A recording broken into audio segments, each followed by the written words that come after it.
5,000 ఏమండి? Ecclesia blessing ministries. Okay, ఎంతండి? హల్లెలూయా హల్లెలూయా హల్లెలూయా హల్లెలూయా హల్లెలూయా హల్లెలూయా హల్లెలూయా హల్లెలూయా హల్లెలూయా హల్లెలూయా. యేసు నీకు స్తోత్రం స్తోత్రం స్తోత్రం స్తోత్రం స్తోత్రం స్తోత్రం స్తోత్రం స్తోత్రం స్తోత్రం స్తోత్రం స్తోత్రం స్తోత్రం. కృప చూపండి, ఈ రోజంతా మాతో మాట్లాడండి, మాకు సహాయం చేయండి. హల్లెలూయా. ఇంకా ఈ ఉపవాస కూటములోనికి రావలసిన వారిని తోడుకి రండి ప్రభువా. హల్లెలూయా హల్లెలూయా హల్లెలూయా హల్లెలూయా.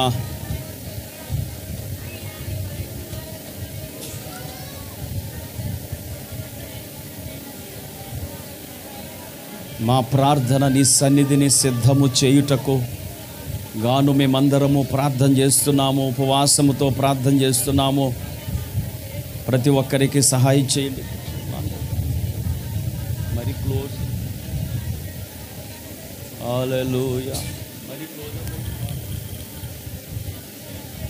Mighty lord,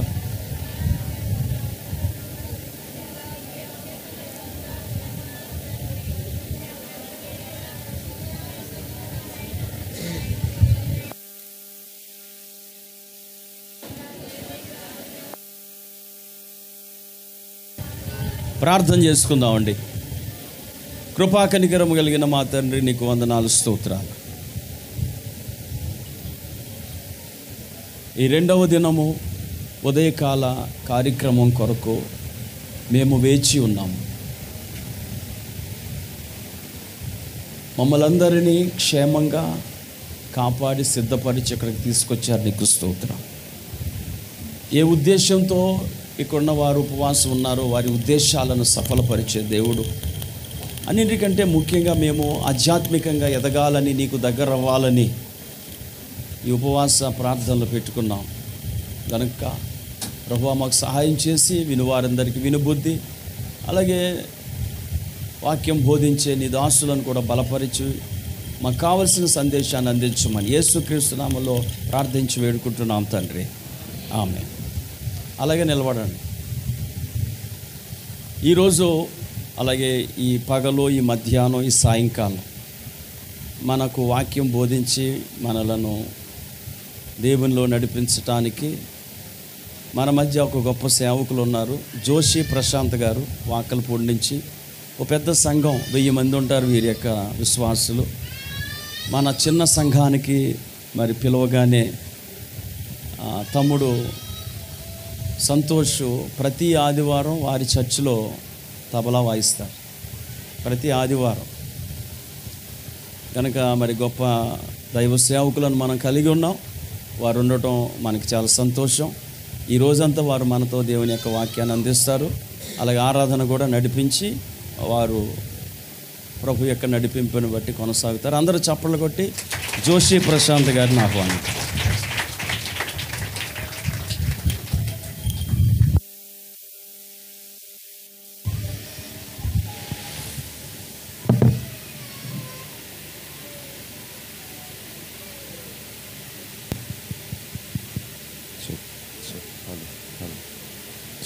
Praise the Lord. Check. Hello. Check. Praise the Lord. దేవునికి స్తోత్రం కలుగుగాక. హల్లెలూయా. ఒకసారి బిగ్గరగా చెప్దాం హల్లెలూయా. మరి మరొకసారి మీ అందరి మధ్య నుండి ప్రభువుని మహింపరచడానికి దేవుడిచ్చిన ఈ చక్కటి అవకాశాన్ని బట్టి దేవునికి ఎంతగానో స్తుతులు చెల్లిస్తూ ఉన్నాను. అలాగే నన్ను ప్రేమతో ఆహ్వానించిన మరి రేచల్ అమ్మగారికి, అలాగే నడిపిస్తున్న దైవజనులకి నా నిండు వందనాలు. అలాగే ఈ స్థలానికి నన్ను పరిచయం చేసిన మరి సంతోష్ బ్రదర్కి, అలాగే బ్రదర్స్కి నా నిండు వందనాలు తెలియజేస్తున్నాను. అందరం తల్ల ఉంచుదాం, చిన్న ప్రార్థన చేసుకుందాం. అందరూ కళ్ళు మూసుకుందాం. పరిశుద్ధురానికి వందనాలు, స్తోత్రం స్తోత్రం. హల్లెలూయా హల్లెలూయా హల్లెలూయా. కృప కలిగిన రాజానికి స్తోత్రం స్తోత్రం స్తోత్రం స్తోత్రం స్తోత్రం స్తోత్రం. Lord, thank you Jesus. పరిశుద్ధురానికి వందనాలు వందనాలు వందనాలు తండ్రి. ఉదయకాలపు సమయంలో ఈ మధ్యాహ్నం మేమందరము కలిసి ప్రభా నిన్ను మహిమపరిచే భాగ్యాన్ని మాకు ఇచ్చినందుకు నీకు వందనాలయ్యా. దీవించండి ప్రభా, ఆశీర్వదించండి.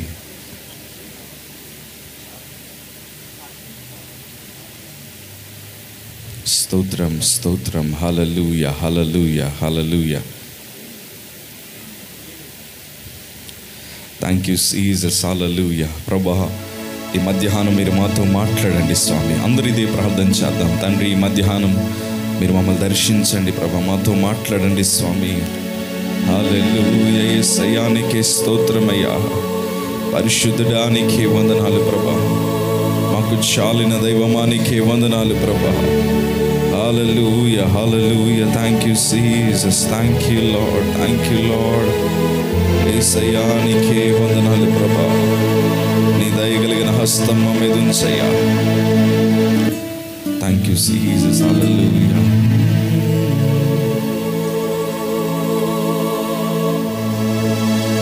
నిన్ను పోలిన వారెవరు, మేలు చేయు దేవుడవు, నిన్నే నే నమ్మితిన్నా దేవా. నిన్ను పోలిన వారెవరు, మేలు చేయు దేవుడవు, నిన్నే నే నమ్మితిన్నా దేవా. నిన్నే నా జీవితమునకు ఆధారము చేసుకుంటిని. నీవు లేని జీవితమంతా వ్యర్థముగా పోవునయ్యా. నిన్నే నా జీవితమునకు ఆధారము చేసుకుంటిని. నీవు లేని జీవితమంతా వ్యర్థముగా పోవునయ్యా. ఎల్ షడాయ్ ఆరాధన, ఎలోహిం ఆరాధన, అడోనాయ్ ఆరాధన, యేషువాయ్ ఆరాధన. ఎల్ షడాయ్ ఆరాధన, ఎలోహిం ఆరాధన, అడోనాయ్ ఆరాధన, యేషువాయ్ ఆరాధన.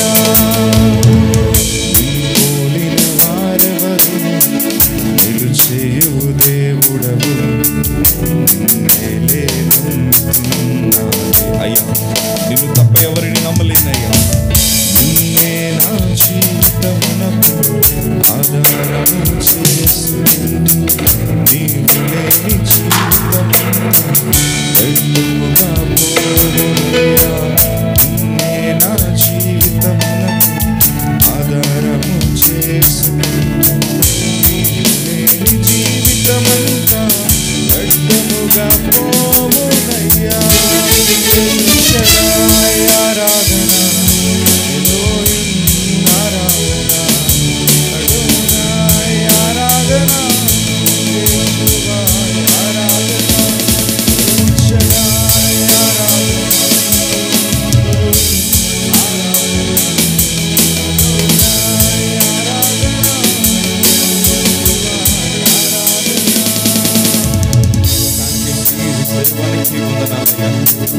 మా జీవితాలు ఇవాళ మీ చేతులకు అప్పగిస్తున్నాం. మాతో మాట్లాడగలిగిన దేవుడు అయ్యా. ప్రతి ఒక్కరి హృదయంలోంచి ప్రార్థన చేస్తూ ప్రభా, థ్యాంక్ యూ జీసస్. తప్ప మాకు వేరే ఆధారం లేదయ్యా.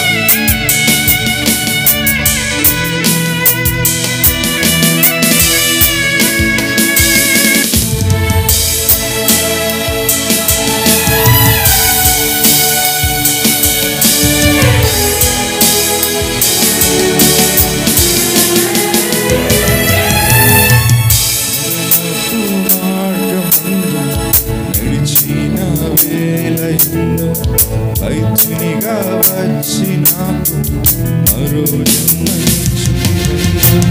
మరణపు మార్గము నడిచిన వేళయందు వైద్యునిగా వచ్చి నాకు మరో జన్మనిచ్చితివయ్యా. ఎల్ షడాయ్ ఆరాధన, ఎలోహిం ఆరాధన, అడోనాయ్ ఆరాధన, యేషువాయ్ ఆరాధన. ఎల్ షడాయ్ ప్రతి ఒక్కరు స్వరపదేశి ఎలోహిం ఆరాధన, అడోనాయ్ ఆరాధన, యేషువాయ్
జీసస్. పరిశుద్ధాత్మదేవ, ఇవాళ మా మధ్యన మీరు ఉన్నారు, దాన్ని బట్టి నీకు స్తోత్రాలు. మా అందరినీ మీరు బలపరచండి స్వామి. మా అందరి బ్రతుకులో ఉన్నతమైన కార్యాలు మీరు జరిగించమని అడుగుతున్నాను. నీ పరిశుద్ధాత్మ శక్తి మాకు అవసరమయ్యా.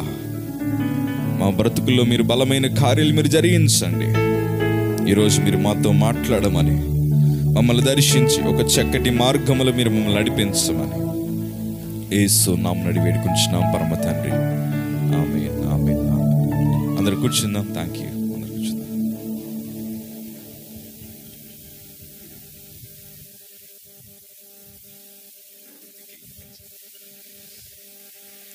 చెక్. Praise the Lord. హల్లెలూయా. దేవునికి మహిమ కలుగును గాక. మరొకసారి ఈ మధ్యాహ్నము మనందరము కలిసి ప్రభునామాన్ని మహిమపరచడానికి దేవుడిచ్చిన ఈ చక్కటి తరుణాన్ని బట్టి ప్రభుని ఎంతగానో స్తుతిస్తున్నాను. మీరందరూ చాలా ఆశ కలిగి మరి ప్రార్థన అన్నింటిలో మీరు పాలుభాగస్తులో ఉంటున్నందుకు ఎంతగానో సంతోషిస్తున్నాను. దేవుడు మిమ్మల్ని మీ కుటుంబాలు బహుగా దీవించి ఆశీర్వదించుదురుగాక. ఆమేన్, హల్లెలూయా. సో అందరూ బాగున్నారండి? బాగున్నారా? సో దేవుని యొక్క మహాకృప మరి మనందరం ఇలా క్షేమంగా ఉండి ప్రభుని మహిమపరిచే కృపను దేవుడు మనకిచ్చారు. ఏమి ఇచ్చినా మనం ఆయన రుణమును తీర్చలేము. సో ఇవాళ ఒక కొద్ది నిమిషాలు దేవుని వాక్యాన్ని నేను అందించి ఈరోజు సాయంత్రం నా సంపూర్ణ సాక్ష్యాన్ని మీకు చెప్తాను. సో మీ స్నేహితుల్ని, సో ఎవరినన్నా కొత్త వారిని ఒక ఇద్దరినైనా మీరు ఏం చేయాలి, ప్రభు మందిరానికి తీసుకురండి. సో మీరు తీసుకురావడం వల్ల మరి దేవుడు మిమ్మల్ని, వారి కుటుంబాలు కూడా దేవుడు దీవిస్తాడు. దేవునికి స్తోత్రం కలుగును గాక. హల్లెలూయా. సో ఇది సౌండ్ ఏమైనా తగ్గుతుందండి? అట్లనే ఉంటుంది అది. అంతేనండి. Okay, good good. ఆఫ్ చేసినా పర్లేదండి. Good good. ఓకే. అంటే రోజు మాట్లాడి కొంచెం త్రోట్ అది అలసటగా ఉంది. సో మీ అందరికీ స్పష్టంగా వినిపిస్తుందండి? Good, fine. ఈరోజు నేను ప్రేమ కోసం చెప్పడానికి వచ్చాను. దేనికోసం అని డైరెక్ట్గా చెప్తాను. దేనికోసం? ప్రేమ కోసం. గుడ్. ఆ ప్రేమ, సంఘములో ఉండే ప్రేమ కోసం మాట్లాడడానికి ఇష్టపడుతున్నాను. ఎందుకంటే ఇప్పుడు మనం కడవరి దినాల్లో ఉన్నాం కదా. We are in end times. ఈ కడవరి దినాల్లో ప్రభు మనందరినీ బలపరచడానికి, ఒకవేళ సరైన మార్గములు మనం నడవకపోతే ఒక తండ్రిగా ఒక బాధ్యత తీసుకొని ఒక మంచి మార్గంలో పెట్టడానికి ప్రభు ఎప్పుడు ఇష్టపడే దేవుడు. మనం మన పిల్లల్ని ప్రేమించినప్పుడు వారు తప్పుడు మార్గంలో వెళ్తే చూసి చూడలేనట్టు మనం వదిలేయం. వారిని ఒక క్రమబద్ధమైన మార్గంలో పెట్టడానికి మనము ఎప్పుడు ప్రయత్నం చేస్తూనే ఉంటాం. మనం ఒప్పుకున్నంత వరకు మనం ఏం చేస్తూ ఉంటాం? ప్రయత్నం చేస్తూనే ఉంటాం. అలాగే సంఘం మనకు శిరస్సు ఉన్న దేవుడు తన బిడ్డల్ని ఒక క్రమబద్ధమైన మార్గంలో పెట్టాలని దేవుడు ఇష్టపడే దేవుడు. ఇవాళ ఇక్కడ కూర్చున్న మనందరికీ అది వర్తిస్తుంది. ఎందుకంటే ఏ రోజు ఎట్లా జరుగుతుందో, ఏ రోజు ఎలా ఉంటుందో కూడా మన జీవితంలో మనం అంచనా వేయలేం.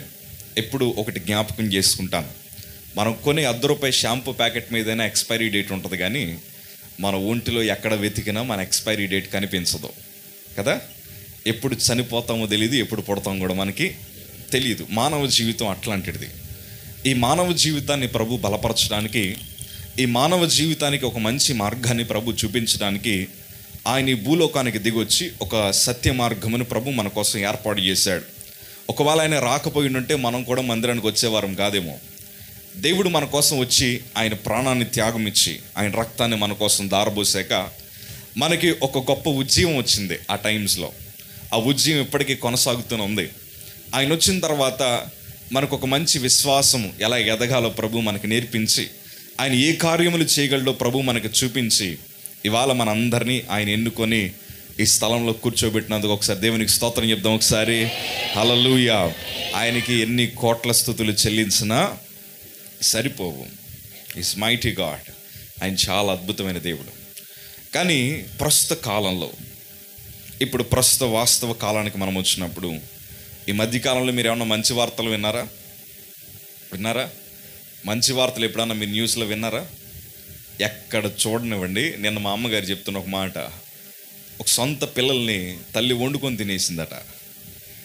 ఎటువైపు చూసినా సర్వసాధారణంగా పూర్వదినాల్లో మనం ఈ మాట వినేవాళ్ళం, తల్లి అయినా మరచునేమో కానీ నేను నిన్ను మర్చిపోనంటే కొంతమంది అనుకుంటారు, తల్లి ఎట్లా మర్చిపోద్దయ్యా పిల్లల్ని, తల్లే కదా అమితంగా ప్రేమిస్తుంది, నవమాసాలు మోస్తుంది, అసలు వాక్యం ఎందుకు అట్లా రాశాడు దేవుడు, తల్లి అయినా మరచునేమో కానీ నేను నిన్ను మర్చిపోను అన్నాడు ఏటయ్యా ప్రభు అని మనం అనుకుంటాం. కానీ వాస్తవానికి చెప్పాలంటే ఇవాళ మనిషి హృదయంలో తెలియని స్వార్థం, మనిషి జీవితంలో తెలియని పాపం, ఆ పాపం ఏం చేస్తుందంటే చేయకూడని కార్యాలన్నీ చేసేలాగా చేస్తుంది.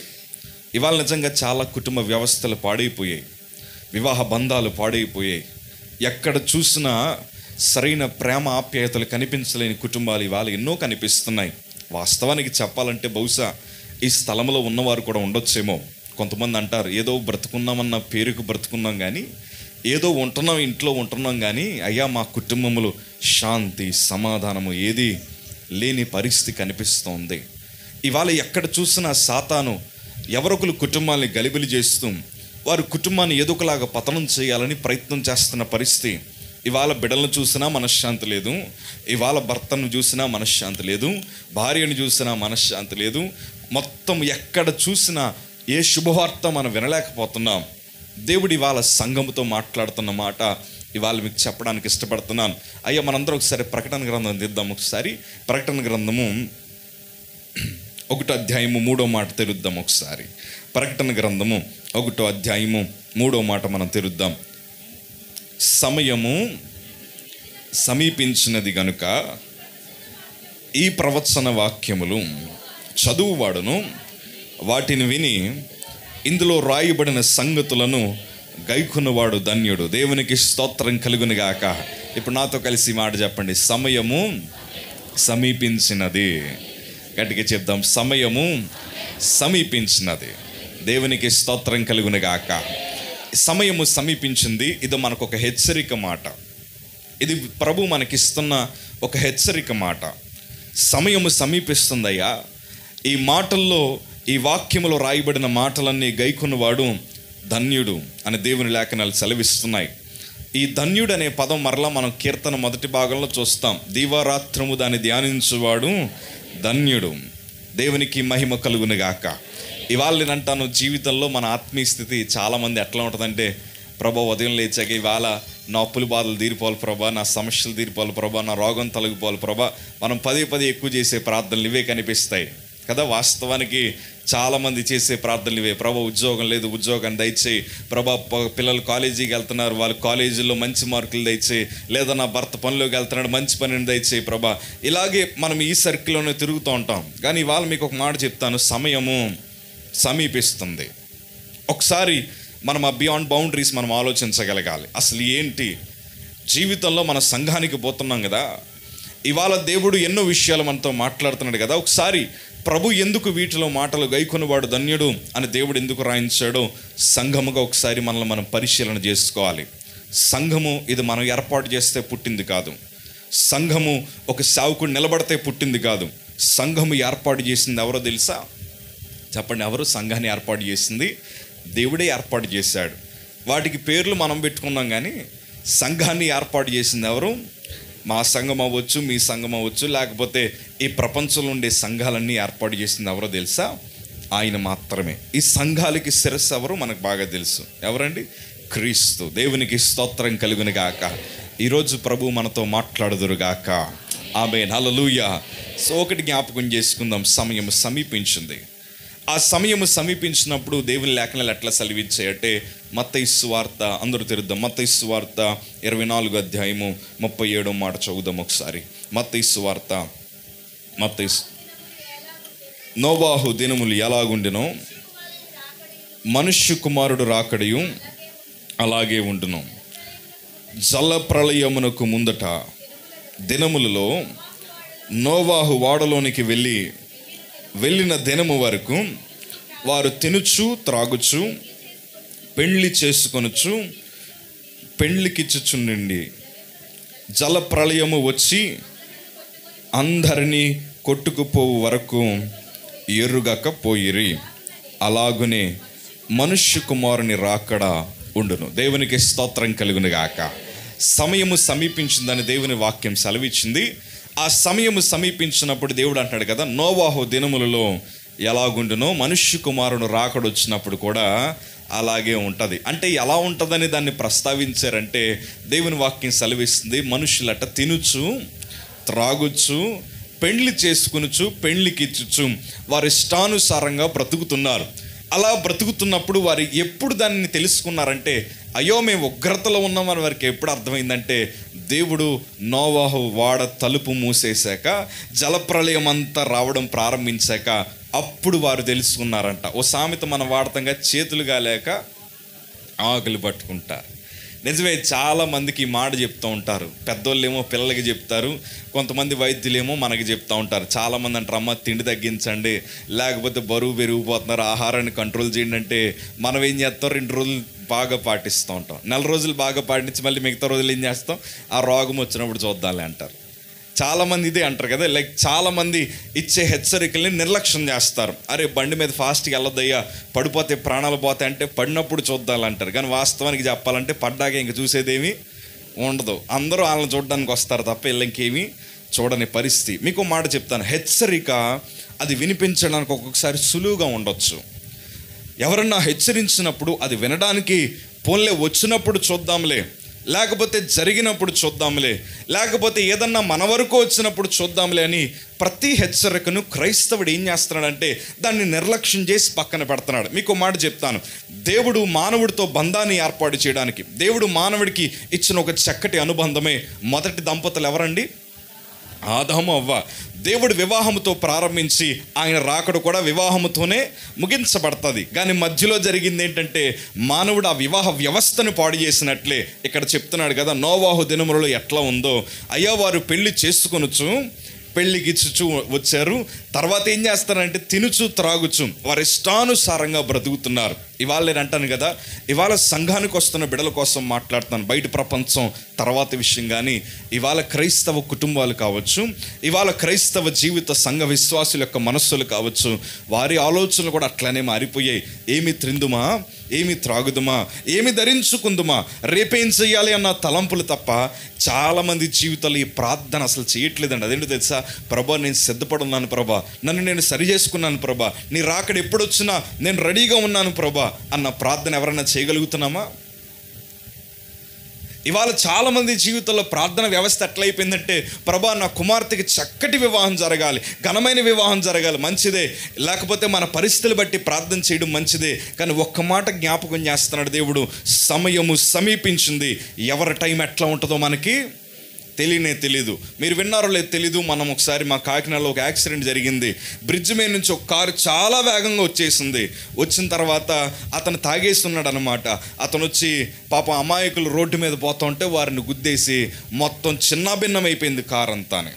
కారు చిన్నాభిన్నం అయిపోయినా పర్లేదు, కానీ అమాయకులు 2 అక్కడే స్పాట్లోనే చనిపోయారు. బహుశా వారు పని ముగించుకుని వారి ఇంటికి వెళ్తున్నారేమో, బహుశా వారి కుటుంబానికి ఏదన్నా ఫ్రూట్సో లేకపోతే వారి కుటుంబంతో మాట్లాడడానికి వెళ్తున్నారేమో. కానీ మీకు మాట చెప్పనా, వారు ఎప్పుడన్నా అనుకుని బయలుదేరారా, వెళ్తున్న దారిలో నేను చచ్చిపోతానని అనుకున్నారా వారు ఎప్పుడన్నా? నేను అదే అంటున్నాను కదా, ఏ సమయం ఎలా ఉంటుందో మనకి తెలియదు. అందుకే ప్రభు అంటాడు కదా, రేపటి దినమును గురించి అతిశయపడద్దు, ఏ దినమున రేపేది సంభవించునో అది నీకు అస్సలు తెలియదయ్యా. ఈరోజు సంఘముగా ప్రభు మనకి ఏది జ్ఞాపకం చేస్తున్నాడో ఒకసారి మనం వాటిని ఆలోచిద్దాం. నిజమే, ఇవాళ వివాహ వ్యవస్థ పోయింది. పిల్లల్ని కాలేజీలకి పంపాలంటే తల్లిదండ్రుల గుండెలు ఏం పరిగెడుతున్నాయి?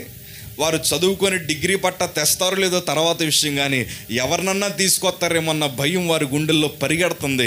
నిజమే, ఎందుకు ఈ మాట అంటున్నానంటే వివాహ వ్యవస్థ పాడైపోయింది నేటి దినాల్లో. అందుకే మరొకసారి జ్ఞాపకం చేస్తున్నాను, దేవుని రాకడ సమయంలో ఏం జరుగుతుందో ముందుగానే ప్రభు మనకు బోధించాడయ్యా. అయ్యా వివాహ వ్యవస్థ పాడైపోయింది. మనుషులందరూ కూడా అయ్యా జీవితం ఎట్లయిపోయిందంటే తినాలి త్రాగాలి అన్న వ్యసనపరులుగా మార్చబడ్డారు. అందులో మనం ఉన్నామో లేదో జ్ఞాపకం చేసుకుందాం. ఈ మధ్యన కొంతమంది ఒకరోజు ఒక అబ్బాయి ఏదో స్టేటస్ పెట్టాడు, డాక్టర్ గారు అన్నారంట రోజుకు ఒకసారైనా మందు తాగకపోతే చచ్చిపోతాం అన్నారట. ఏంటండి, అది కూడా ఆరోగ్యం అంటున్నారు. ఇవాళ ఇవన్నీ చూస్తూ ఉంటే నాకు అనిపిస్తూ ఉంటుంది, మన రూల్స్ కూడా మారిపోయండి. వ్యభిచారం చేయొచ్చు అంటున్నారు కొంతమంది, అక్రమ సంబంధాలు పెట్టుకొచ్చి ఏం పర్లేదు అంటున్నారు. దానికి కోర్టు కూడా వెనకాల నిలబడుతుంది. ఇప్పుడు దాన్ని అందరూ ఆసరాగా తీసుకొని ఏం చేస్తున్నారో తెలుసా, తప్పుని ప్రోత్సహిస్తున్నారు. మంచివాడేమో వెర్రివాడిగా కనిపిస్తున్నాడు. పూర్వదినాల్లో మంచివాడంటే ఎంత గౌరవించేవాళ్ళమో, ఇప్పుడు ఎవరికి గౌరవిస్తున్నాం మనం? 4 హత్యలు చేసినోడేమో పెద్ద అన్నగా పూజిస్తున్నాం. ఏంటంటే చిన్న కూలి పని చేసుకొని కష్టపడి కుటుంబాన్ని ఏంటంటే భయభక్తులతో పెంచుకునేడేమో ఏమీ చేతగాని వాడిగా కనిపిస్తున్నాడు. ప్రపంచపు ఆలోచన మారిపోయింది, క్రైస్తవ ఆలోచన మారిపోయింది, సంఘపు ఆలోచనలు తలంపులు మారిపోయాయి. ఇవాళ ఎందుకు ఈ మాట అంటానంటే, మనము ఎంత ఆపాలనుకున్నా ఆయన రాకడను మనము ఆపలేం. నేను మా చర్చిలో ఇదే వాక్యం చెప్తూ ఏమైందంటే, మాకు నిన్న బయట ఆరాధన జరిగింది ఆగస్టు 15కి. తీరా చూస్తే మబ్బులు అనమాట, మొత్తం మబ్బులు గమ్మేసాయి. మనం గూగుల్లోకి వెళ్ళి కొట్టి చూడండి ఏంటంటే మబ్బుల్ని ఎలా ఆపాలని. ఎప్పుడన్నా వచ్చింది అలాగా? వర్షాన్ని ఎలా ఆపాలని కొట్టండి, వస్తుందా? ట్రైన్ ఆపొచ్చు, ఫ్లైట్ ఆపొచ్చు, బండి ఆపొచ్చు, బస్సు ఆపొచ్చు, కానీ వాతావరణాన్ని మనము ఆపలేము. ఒక వాతావరణాన్ని మనం ఆపలేమే, అలాంటి దేవుని రాకడ మనం ఆపగలమా? ఆపలేం. సమయం దగ్గరికి వచ్చేస్తుంది, దాన్ని మనం ఆపలేం. తప్పించుకునే అవకాశం ఉంది కానీ దాన్ని మనం ఎప్పటికీ ఆపలేం. జరగాల్సింది ఆ జరగాల్సిన టైంకి జరిగిపోద్ది. కానీ ఈ లోపలనే దేవుడు మనకిచ్చిన గొప్ప అవకాశం ఏంటో తెలుసా? మారు మనస్సు పొంది ఆయన కోసం ఎదురు చూసే కృపను దేవుడు ఇచ్చాడు. దేవునికి స్తోత్రం కలుగును గాక. హల్లెలూయా. ఇవాళ నేను ఒక సంఘం కోసం మీతో మాట్లాడాలని ఇష్టపడుతున్నాను. ప్రకటన గ్రంథంకి వచ్చేద్దాం ఒకసారి. ప్రకటన గ్రంథము 1వ అధ్యాయము 17వ మాట చదువుదాం ఒకసారి. నేను ఆయనను చూడగానే చచ్చిన వాని వలె. ఎవరి పాదముల యొద్ద పడ్డారట? ఆయన దేవుని పాదముల యొద్ద పడ్డారు. ఎప్పుడు? ఆయనను చూడగానే చచ్చిన వాని వలె ఆయన పాదముల యొద్ద పడితిని. ఆయన తన కుడి చేతన నా మీద ఉంచి నాతో ఇట్లనను, భయపడకుము, నేను మొదటివాడను కడపటివాడను జీవించువాడను, మృతుడనైతిని గాని ఇదిగో యుగ యుగములో సజీవుడనై ఉన్నాను, మరియు మరణము యొక్కయు పాతాళ లోకము యొక్కయు తాళపు చెవులు నా స్వాధీనములో ఉన్నవి. దేవునికి స్తోత్రం కలుగును గాక. దేవుడు యోహాను గారికి ప్రత్యక్షమైనప్పుడు ఆయన ప్రభువును చూడగా ఎట్లా పడ్డాడట? చచ్చిన వాని వలె ఆయన పాదముల యొద్ద పడ్డారు. ఈ యోహాను సువార్త, ఈ ప్రకటన గ్రంథం అంతా రాయడానికి గల ప్రాముఖ్యమైన కారణం ఏంటంటే, రాబో దినములలో ఏమి జరగబోతుంది, సంఘాలు ఎట్లా బ్రతకాలి, అయ్యా దేవుని రాజ్యములో మనం ఎలాగుంటాము, సమస్తము మనకి ఏంటంటే ఏది దాయకుండా రాయబడిన గ్రంథం ఇది. ఈరోజు నేను అంటాను కదా, సంఘముగా చాలామంది ఎప్పుడు ఏం ఆలోచిస్తారంటే, ఈ కూడుకులో ప్రభు మనల్ని దీవిస్తాడు, దీవెన వాక్యాలు వినడానికి ఎక్కువ ఇష్టపడుతూ ఉంటాం, స్వస్థత ఎక్కువ ఇవ్వడానికి ఇష్టపడుతూ ఉంటాం. నాకుండే ఒక పేరేంటి చెప్పనండి, నేను స్వస్థత పొందాను కానీ ఎక్కువ నేను స్వస్థతల కోసం బోధించను. చాలామంది అది ఎదురు చూస్తూ ఉంటారు, అన్నా మీరు చాలా భయంకరమైన పరిస్థితుల్లో స్వస్థపడ్డారు కదా, కానీ ఎప్పుడు నా పెదాలతో కానీ నేను ఎప్పుడు పై మాటలు చెప్పను. స్వస్థత ఇచ్చిన ఇవ్వకపోయినా పర్లేదు, కానీ మనం మాత్రం ఒక స్వస్థ బుద్ధి కలిగి బ్రతకాలి. దేవునికి స్తోత్రం కలుగును గాక. ఆమేన్. హల్లెలూయా. ఎందుకంటే నాకు బాగా తెలుసు, దేవుడు వచ్చేసరికి నేను సిద్ధంగా ఉండాలి. ఒకవేళ ఆయన రాకడ ఆలస్యం అయితే, ఒకవేళ నేనే వెళ్ళిపోయి టైం వచ్చింది అనుకోండి, నేను ఎలా వెళ్ళాలి తెలుసా?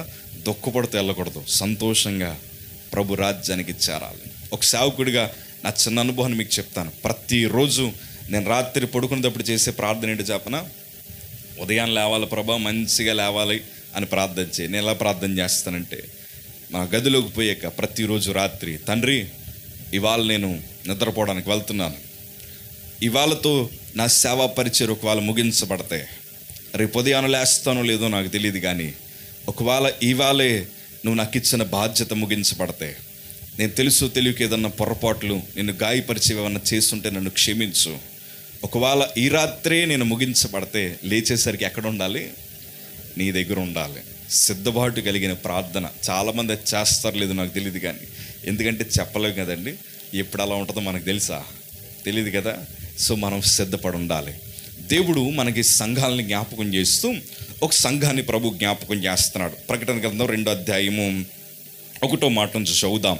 ఎఫెసులో ఉన్న సంఘపు దూతకు ఇలాగ వ్రాయము, 7 నక్షత్రములు తన కుడి చేత పట్టుకొని 7 దీపస్తంభముల మధ్యన సంచరించువాడు చెప్పు సంగతులు ఏవనగా, చదువుదాం ఒకసారి. నీ క్రియలు, నీ కష్టమును, నీ సహనమును నేను ఎరుగుదును, దుష్టులను సహింపలేవనియు, అపోస్తలులు కాకయు తాము అపోస్తలుమని చెప్పుకొని వారిని పరీక్షించి వారు అబద్ధికులని నీవు కనుగొంటువనియు, నీవు సహనము కలిగి నా నామము నిమిత్తము ఆ భారము భరించి అలయలేదనియు నేను ఎరుగుదును. దేవునికి స్తోత్రం కలుగునుగాక. ఇక్కడ ఈ మొదటి సంఘముతో ప్రభు రాస్తూ, అందరు ఇప్పుడు నా వైపు చూద్దాం, మన వాక్యంలోకి వచ్చేసాం. దేవుడు ఈ సంఘముతో మాట్లాడుతూ, దేవుడు ఆ సంఘానికి ఒక చక్కటి బిరుదుని ప్రభు ఇస్తున్నాడు. అదేంటి చెప్పనా? అయ్యా, నీ క్రియలు నాకు తెలుసు. ఎవరికి తెలుసట క్రియ? సంఘంలో ఉంటున్న వారి క్రియ అంతా దేవునికి బాగా తెలుసు. నీ కష్టము తెలుసు, నీ క్రియ తెలుసు, నువ్వు ఎంత సహనము కలిగి ఉన్నావో నాకు తెలుసు, నువ్వు ఎంత భారముగా నువ్వు ప్రభు పరిచర్య చేస్తున్నావో నాకు బాగా తెలుసు, అలాగే నీకు ఎంత వాక్యపు జ్ఞానం ఉందో నాకు బాగా తెలుసు అని ప్రభు సమస్తము ఆ సంఘానికి ఏదైతే దేవునికి బాగా తెలుసో, సంఘం పట్ల ప్రభుకి ఏదైతే అవగాహన ఉందో అదంతా ప్రభు వివరిస్తున్నాడు. నిజమే, చాలామంది సంఘాల్లో ఇవన్నీ కనిపిస్తున్నాయి. కొంతమంది కష్టపడేవారు కనిపిస్తున్నారు కదా. పరిచర్య అంటే చాలామంది ఎంత బాగా ఆసక్తి కలిగి ఉంటారు. కొన్ని సంఘాల్లో పరిచర్య అంటే అందరూ చాలా ఆసక్తి కలిగి ముందరకు వస్తారు, అన్ని పనులు బాగా చేస్తారు, చాలా చక్కగా దేవుని కోసం ఎంత భారమైన రాత్రి అర్ధరాత్రుల వరకు పనిచేసేవారు కనిపిస్తారు, ప్రభు సన్నిధి కోసం కష్టపడేవారు కనిపిస్తారు, సువార్త మీటింగులు అంటే కష్టపడేవారు కనిపిస్తారు, ధారాళముగా ప్రభు కోసం ఇచ్చే మనస్సు ఉంటే ఖచ్చితంగా వారికి ఉన్నది కూడా ఇచ్చే సంఘ విశ్వాసులు కనిపిస్తూ ఉంటారు. సంఘములో పాటలు పాడేవారు కనిపిస్తారు, సంఘములో ఆరాధన చేసేవారు కనిపిస్తారు, సంఘములో కనీసం మన చర్చిలో అయ్యో మనకి ఏది ఫ్యాన్లు లేవే, ఫ్యాన్లు కొనాలి అని కొంతమంది మంచిగా సంఘము కోసం ఆలోచించేవారు కూడా కనిపిస్తారు. దేవుడి సంఘముతో మాట్లాడుతూ అంటున్నాడు, అయ్యా నీ క్రియలు నాకు తెలుసు. విశ్వాసులుగా నేను అంటాను కదా, మనము చేస్తున్న ప్రతి క్రియ ఎవరికి తెలుసండి? దేవునికి తెలుసు. నిజమే, నువ్వు సంఘము కోసం పడిన కష్టము, నువ్వు సంఘము కోసం చేసిన మేలులు, సంఘం వెనకాల నిలబడి నువ్వు చేసిన పరిచర్య సమస్తము ఎవరు చూస్తున్నారట? ఖచ్చితంగా దేవుడు చూస్తున్నాడు. కొన్ని పరిచర్యలు ఎట్లా ఉంటాయంటే, స్టేజ్ ముందర కనిపించే పరిచర్య ఒకటి ఉంటే, స్టేజ్ వెనకాల చేసే పరిచర్య కూడా కొన్ని ఉంటాయి కదా. స్టేజ్ ముందర చేసే పరిచయం ఒకటి, కొంతమంది కోయర్లో నిలబడి చక్కగా పాటలు పాడుతూ ఉంటారు, ఒక పక్కన కొంతమంది మ్యూజిక్ వాయిస్తూ ఉంటారు, కొంతమంది అక్కడ కూర్చొని మైకులు సొత్తూ ఉంటారు, కొంతమంది బరకాలు వేస్తారు, కొంతమంది కుర్చీలు వేస్తారు. ఇవన్నీ బయట గ్రౌండ్లో కనిపించే పనులు, గ్రౌండ్ వెనకాల జరిగే పనులు కొన్ని ఉంటాయి. అంట్లు తోమడం, వంటలు వండడం, తర్వాత ఏంటంటే బాత్రూమ్లు కడగడం, లేకపోతే వేరు పనులు చేయడం, ఓడ్చడం, కొన్ని పరిచర్యలు కనిపించవు. కానీ ఇవన్నీ ఆలోచిస్తున్నప్పుడు దేవుడు ఏమంటాడు తెలుసా? నీ క్రియలన్నీ నాకు బాగా తెలుసు, నీ కష్టము నాకు బాగా తెలుసు. ఈ మాట ఆలోచిస్తున్నప్పుడు ఒకటి మనం గమనించాలి, ఏంటో తెలుసా? సంఘ బిడ్డలు ఏ పనులు చేస్తున్నా నా ప్రభు వాటిని చూస్తున్న దేవుడు. దేవునికి స్తోత్రం కలుగునుగాక. ఒకవేళ నేను అంటాను కదా, సంఘము కోసం నువ్వు పడిన కష్టము మా సేవకులు గుర్తించలేదయ్యా, సంఘం కోసం నేను పడిన కష్టము మా యవనస్తులు గుర్తించలేదయ్యా, సంఘం కోసం నేను పడిన ప్రయాస లేకపోతే ఎవరూ గుర్తించలేదయ్యా అని నువ్వు అనుకోవచ్చేమో. కానీ ఈ వాక్యం చదువుతున్నప్పుడు నాకు అర్థమైంది అంతా ఒకటే, దేవుడు ఏ మూల కూర్చున్నా నీ క్రియను ఆయన చూస్తున్నాడు. దేవునికి మహిమ కలుగునుగాక. దేవుడు ఎంత చక్కగా చెప్తున్నాడంటే, అయ్యా నీ కష్టము నీ క్రియలు నాకు బాగా తెలుసు, దాంతోపాటు నీ సహనమును నేను ఎరుగుదును, నీవు దుష్టులను సహింపలేవనియు. ఏం సహింపలేరంటే ఈ సంఘము? చెప్పండి, దుష్టులను సహింపలేరు అంటే దాని అర్థం ఏంటి తెలుసా? వీరు పవిత్రంగా బ్రతకడానికి ఇష్టపడుతున్నవారు, దుష్టులను దూరంగా పెట్టాలని. అందుకే దేవుని వాక్యం సెలవిస్తే కదా, దుష్టుల ఆలోచన చెప్పున నడువక. అంటే ఈ సంఘం ఏం చేస్తుంది తెలుసా? దుష్టుల ఆలోచన చెప్పున ఆ సంఘము నడవలేని పరిస్థితి. అంటే ఒక క్రమబద్ధమైన జీవితాన్ని జీవించాలని, ఒక యథార్థమైన జీవితాన్ని జీవించాలని, ప్రభు కోసం నిలబడి దేవుని పరిచర్య ఎంత భారమైనా చేయాలని చక్కటి తలంపులు కలిగిన సంఘం ఇది. బహుశా మనలో కూడా ఇట్లాంటి అలవాట్లు, ఇలాంటి లక్షణాలు మనకు కూడా ఉండొచ్చేమో. కొంతమంది చూడండి, చక్కటి సహనం, ఎంతసేపు నిలబడి ఆరాధన చేసినా కొంతమంది ఏం చేస్తారండి, అన్ని గంటలు కూడా నిలబడి ఆరాధన చేస్తారు. కొంతమంది చూడండి 24 గంటలు ప్రార్థనలు పెడతా ఉంటారు. 24 గంటలు ప్రార్థనలు పెట్టినప్పుడు కొన్ని సంఘాల్లో సంఖ్య ఏమైపోద్దో చెప్పండి, ఏమైపోద్ది? 24 గంటల ప్రార్థన అనేసరికి తగ్గిపోద్ది. 2 గంటలే భోజనాలు ప్రార్థన అన్నాం అనుకోండి, చెప్పండి ఒకసారి, ఏమైపోద్ది సంఖ్య? మొత్తం పిల్లలు బీరకాయలు దొండకాయలు అన్నీ వచ్చేస్తాయి ప్రార్థనకి. నన్ను క్షమించండి ఈ మాట అన్నందుకు. ఎందుకో చెప్పనా? ఈ కడవరి దినంలో సంఘపు మనస్సులు మారిపోయాయి. సంఘపు మనస్సులు మారిపోయాయి. దీవెన కూడికని పెడితే ఎక్కువ మంది వస్తారు. పాపుల పశ్చాత్తాప ప్రార్థనను పెట్టండి ఒకసారి. పాపం చేసిన వారందరూ వచ్చేసి పశ్చాత్తాపడని, ప్రభు మిమ్మల్ని దీవిస్తాడని టైటిల్ పెట్టండి, వస్తారా? ఈ మధ్యన టైటిల్ బట్టి వెళ్ళే వాళ్ళు కొంతమంది ఉన్నారు. ఏ టైటిల్ బట్టి? తమ్నైల్ బాగా పెడితే వాకింగ్ వస్తారు, తమ్నైల్ పెట్టకపోతే చూడరు, ఇంక అయిపోయింది ఇంకా అక్కడతో. అందుకే మా వాళ్ళు ఒక్కొక్కసారి ఆదివారం అంటారు, అన్న ఏం తమ్నైల్ పెట్టాలి, ఏదోటి పెట్టండి అయ్యా, ప్రభు మన సంఘంతో మాట్లాడితే చాలు అంటాను నేను. దేవునికి స్తోత్రం కలుగును గాక. మీకు మాట చెప్పనా, చాలామంది జీవితంలో ప్రస్తుత తరాల్లో సంఘ వ్యవస్థ పాడైపోయింది. ఇక్కడ దేవుడి సంఘాన్ని జ్ఞాపకం చేస్తూ అంటున్నాడు, నువ్వు సహనము కలిగి ఏం చేస్తావో సమస్తము నాకు తెలుసు. అంటే దేవుడు సంఘాన్ని ఏం చేస్తున్నాడు? పరిశీలన చేస్తున్నాడు. సంఘాన్ని బాగా పరిశీలన చేస్తున్నాడు. పరిచర్య చేసేవారిని పరిశీలన చేస్తున్నాడు. సంఘము కార్యక్రమంలో పాలుపొందిన వారిని పరిశీలన చేస్తున్నాడు. సంఘములో యవనస్తుల క్రియలను ప్రభు పరిశీలన చేస్తున్నాడు. సువార్తలు సంఘం ఏం చేస్తుందో ప్రభు పరిశీలన చేస్తున్నాడు. సేవకులుగా సేవకుల్ని పరిశీలన చేస్తున్నాడు. దేవుని కనుదృష్టి అందరి మీద ఉంది. ఉందా లేదా అండి? ఎందుకు? సంఘానికి యజమానుడు ఎవరంటే ఆయనే కాబట్టి సమస్తము పరిశీలిస్తున్న దేవుడు ఆయన. ఈ విషయం మంచోళ్ళకి బాగా ఆనందం వేస్తుంది. ఏంటంటే చెడ్డ పనులు చేసేవాళ్ళు గుండెలు ఏం పరిగెడుతుంది, అమ్మో దేవుడు నన్ను చూస్తున్నాడు అన్నమాట. దావీదు అందుకే అంటాడు కదా, ప్రభువా నా పడక నీకు తెలుసు, నేను మంచం మీద ఏదో ఆలోచిస్తున్నాను, నా ఊహకు తలంపు రాకమునిపోయి ఏమొస్తుందో కూడా నీకు సమస్తము తెలుసు. నేను పరుండుట, నేను లేచుట సమస్తము నీకు తెలుసు. నిజమే, భక్తులు అనుభవంతో రాశారు. ఎందుకో చెప్పన, వారు క్రియలన్నీ దేవుడు గమనిస్తున్నాడన్న సంగతి వారికి బాగా తెలుసు. ఇవాళ సంఘం ఇది మర్చిపోయింది. దేవుడు మన క్రియలను పరిశీలిస్తున్నాడు.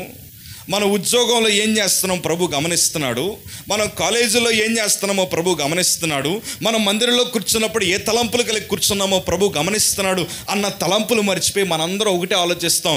మేము వాక్యం చూస్తున్నప్పుడు మా సేవకుడు మమ్మల్ని చూస్తే ఏంటంటే భయపడుతున్న వాళ్ళు కొంతమంది కనిపిస్తారు. మా సేవకుడు చూడకుండా ఏదో ఒకటి చేసేద్దాం అనుకుంటారు కొంతమంది. సేవకుడికి భయపడుతున్నారు కానీ దేవునికి ఏం చేస్తలేదు, వాళ్ళు దేవునికి భయపడట్లేదు. నేను కూడా అంతే. మా తండ్రి గారు మా తల్లిగారి సేవకులే. నేను సినిమాలకు వెళ్ళేవాడిని చిన్నప్పుడు. సినిమాలకు వెళ్తున్నప్పుడు నేను ఆలోచించేదంతా ఒకటే, మా నాన్నగారు ఈ వీధిలో వెళ్ళకపోతే బాగుండని కోరేవాడిని. ఎవరు చూడకూడదని కోరుకున్నాను నేను? మా తల్లిదండ్రులు చూడకూడదు, మా సంఘ బిడ్డలు చూడకూడదు, లేకపోతే మా బంధువులు చూడకూడదని కోరుకున్నారు. కానీ తర్వాత నాకు అర్థమైన విషయం ఏంటంటే, ఎవరు చూసినా చూడకపోయినా ఎవరు చూస్తున్నారు? దేవుడు చూస్తున్నాడు. దేవునికి స్తోత్రం కలుగును గాక. పైగా ఈ సంఘానికి ఉండే గొప్ప తలాంత్ ఏంటో తెలుసా? వాక్యపు జ్ఞానము కలిగిన సంఘం ఇది. ఏ జ్ఞానం కలిగిన సంఘము? అందుకే వాళ్ళ సంఘానికి వచ్చిన సేవకుడు ఒకవేళ గెస్ట్ స్పీకర్ వచ్చినా, లేకపోతే ఎవరన్నా బలిపేట మీద నిలబడినా, వారు వచ్చిన వారు అపోస్తలులో కాదో గమనించగలిగిన సంఘము. ఆ నిలబడి బోధ చేస్తున్న సేవకుడు, ఆ నిలబడి వాక్యం చెప్తున్న అతను సరిగ్గా దేవుని ఆత్మచేత నడిపింపబడుతున్నాడా లేదా అని కొంతమంది సామెత వాడతారు, ఆవలిస్తే. అలాంటి సంఘం అన్నమాట. ఆ చెప్తున్న బోధకుడు వాక్యానుసారంగా బోధిస్తున్నాడా లేదా, ఆ చెప్తున్న బోధకుడు దేవుని వాక్యానుసారంగా నడుస్తున్నాడా లేదా, అతను అపోస్తలులా కాదా అని వాక్య పరిశీలన కలిగిన సంఘము. మంచి వాక్యపు జ్ఞానం ఉంది. నిజమే, అలాంటి లక్షణాలు మనకు కూడా ఉండుండొచ్చు. కానీ మీకు మాట చెప్పిన, దేవుడి ఇదంతా పొగిడి పొగిడి పొగిడి పొగిడి చివరికి ఓ మాట అంటున్నాడు. ఆ మాట చదువుదాం ఒకసారి. అయినను మొదట నీకుండిన ప్రేమ. అందరూ చదువుదాం ఒకసారి. అయినను మొదట నీకుండిన ప్రేమ నీవు వదలితివని నేను నీ మీద తప్పు ఒకటి మోపవలసి ఉన్నది. దేవునికి స్తోత్రం కలుగును గాక. దేవుని వాక్యం ఏమంటుందంటే, అయ్యా మొదట నీకుండిన ప్రేమ నువ్వు వదిలేసావు. ఇప్పుడు అందరూ నా వైపు చూద్దాం. మీలో ఎంతమంది రక్షణ పొందారో సార్ దేవుని స్తోత్రం చెప్పండి ఒకసారి. హల్లెలూయా. 99.9% ఎత్తారండి. దేవునికి చాలా కృతజ్ఞతలు చెల్లిస్తున్నాను. దేవుడి సంఘానికి ఓ మాట చెప్తున్నాడు. ఆ మాట ఏంటి తెలుసా? అయినను నేను నీ మీద తప్పు ఒకటి మోపవలసి ఉన్నది. అదేంటి తెలుసా?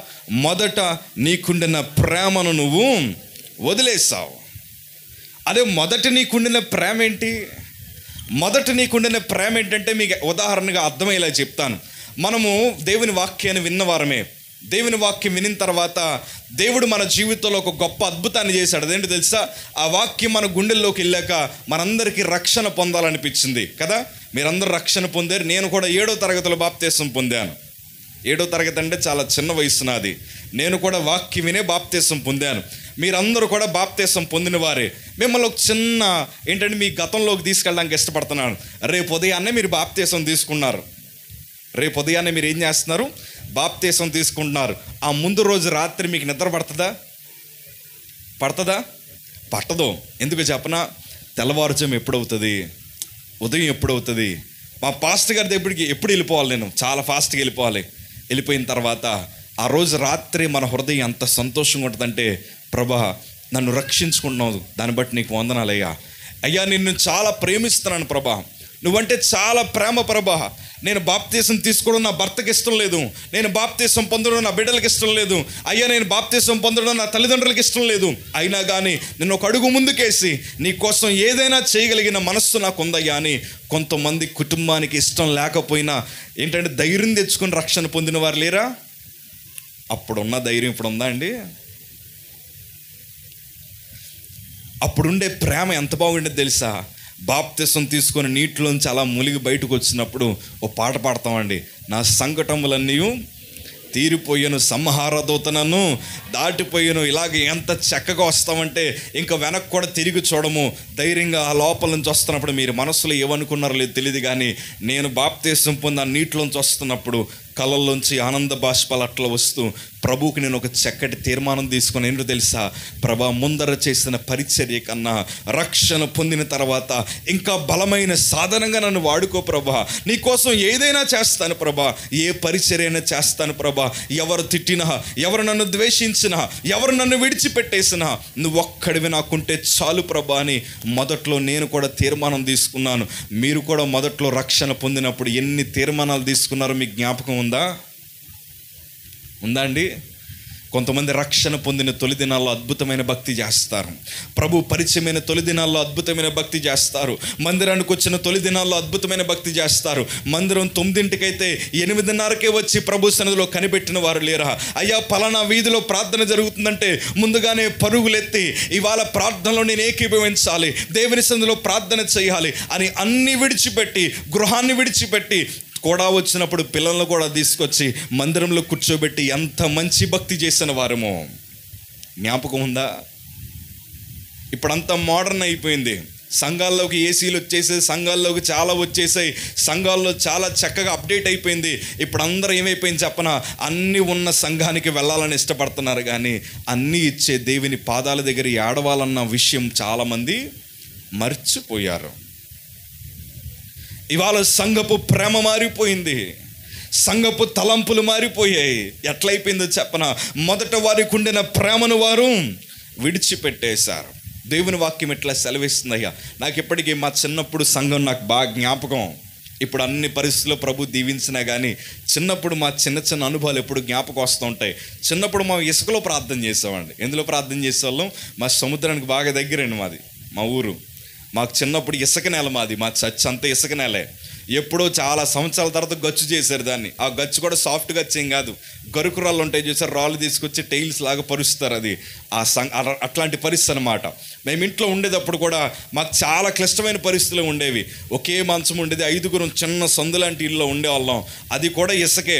ఇసుకలో చాలా రకాలైన పురుగులు ఉంటాయి అన్నమాట. పైగా మా ఇంటి చుట్టూ ఏమి ఉండవు కాబట్టి రకరకాల జంతువులన్నీ మా ఇంట్లోకి వస్తూ ఉండేవి. చాలా పరిస్థితులు అనుభవించినప్పుడు ఆ తొలి దినాల్లో ఉండిన భక్తి ఒక్కొక్కసారి ఆలోచిస్తూ ఉంటాం. ఆ కష్టములు చేసిన భక్తి ఒక్కొక్కసారి మర్చిపోయేమో అనిపిస్తూ ఉంటుంది నాకు. అవన్నీ తలిచినప్పుడు ఎప్పుడు ప్రభు సన్నిధిలో ప్రార్థన చేస్తాను. పూర్వ దినాల్లో చేసిన భక్తి కన్నా ఇంకా ఎక్కువ భక్తి మేము చెయ్యాలి ప్రభా.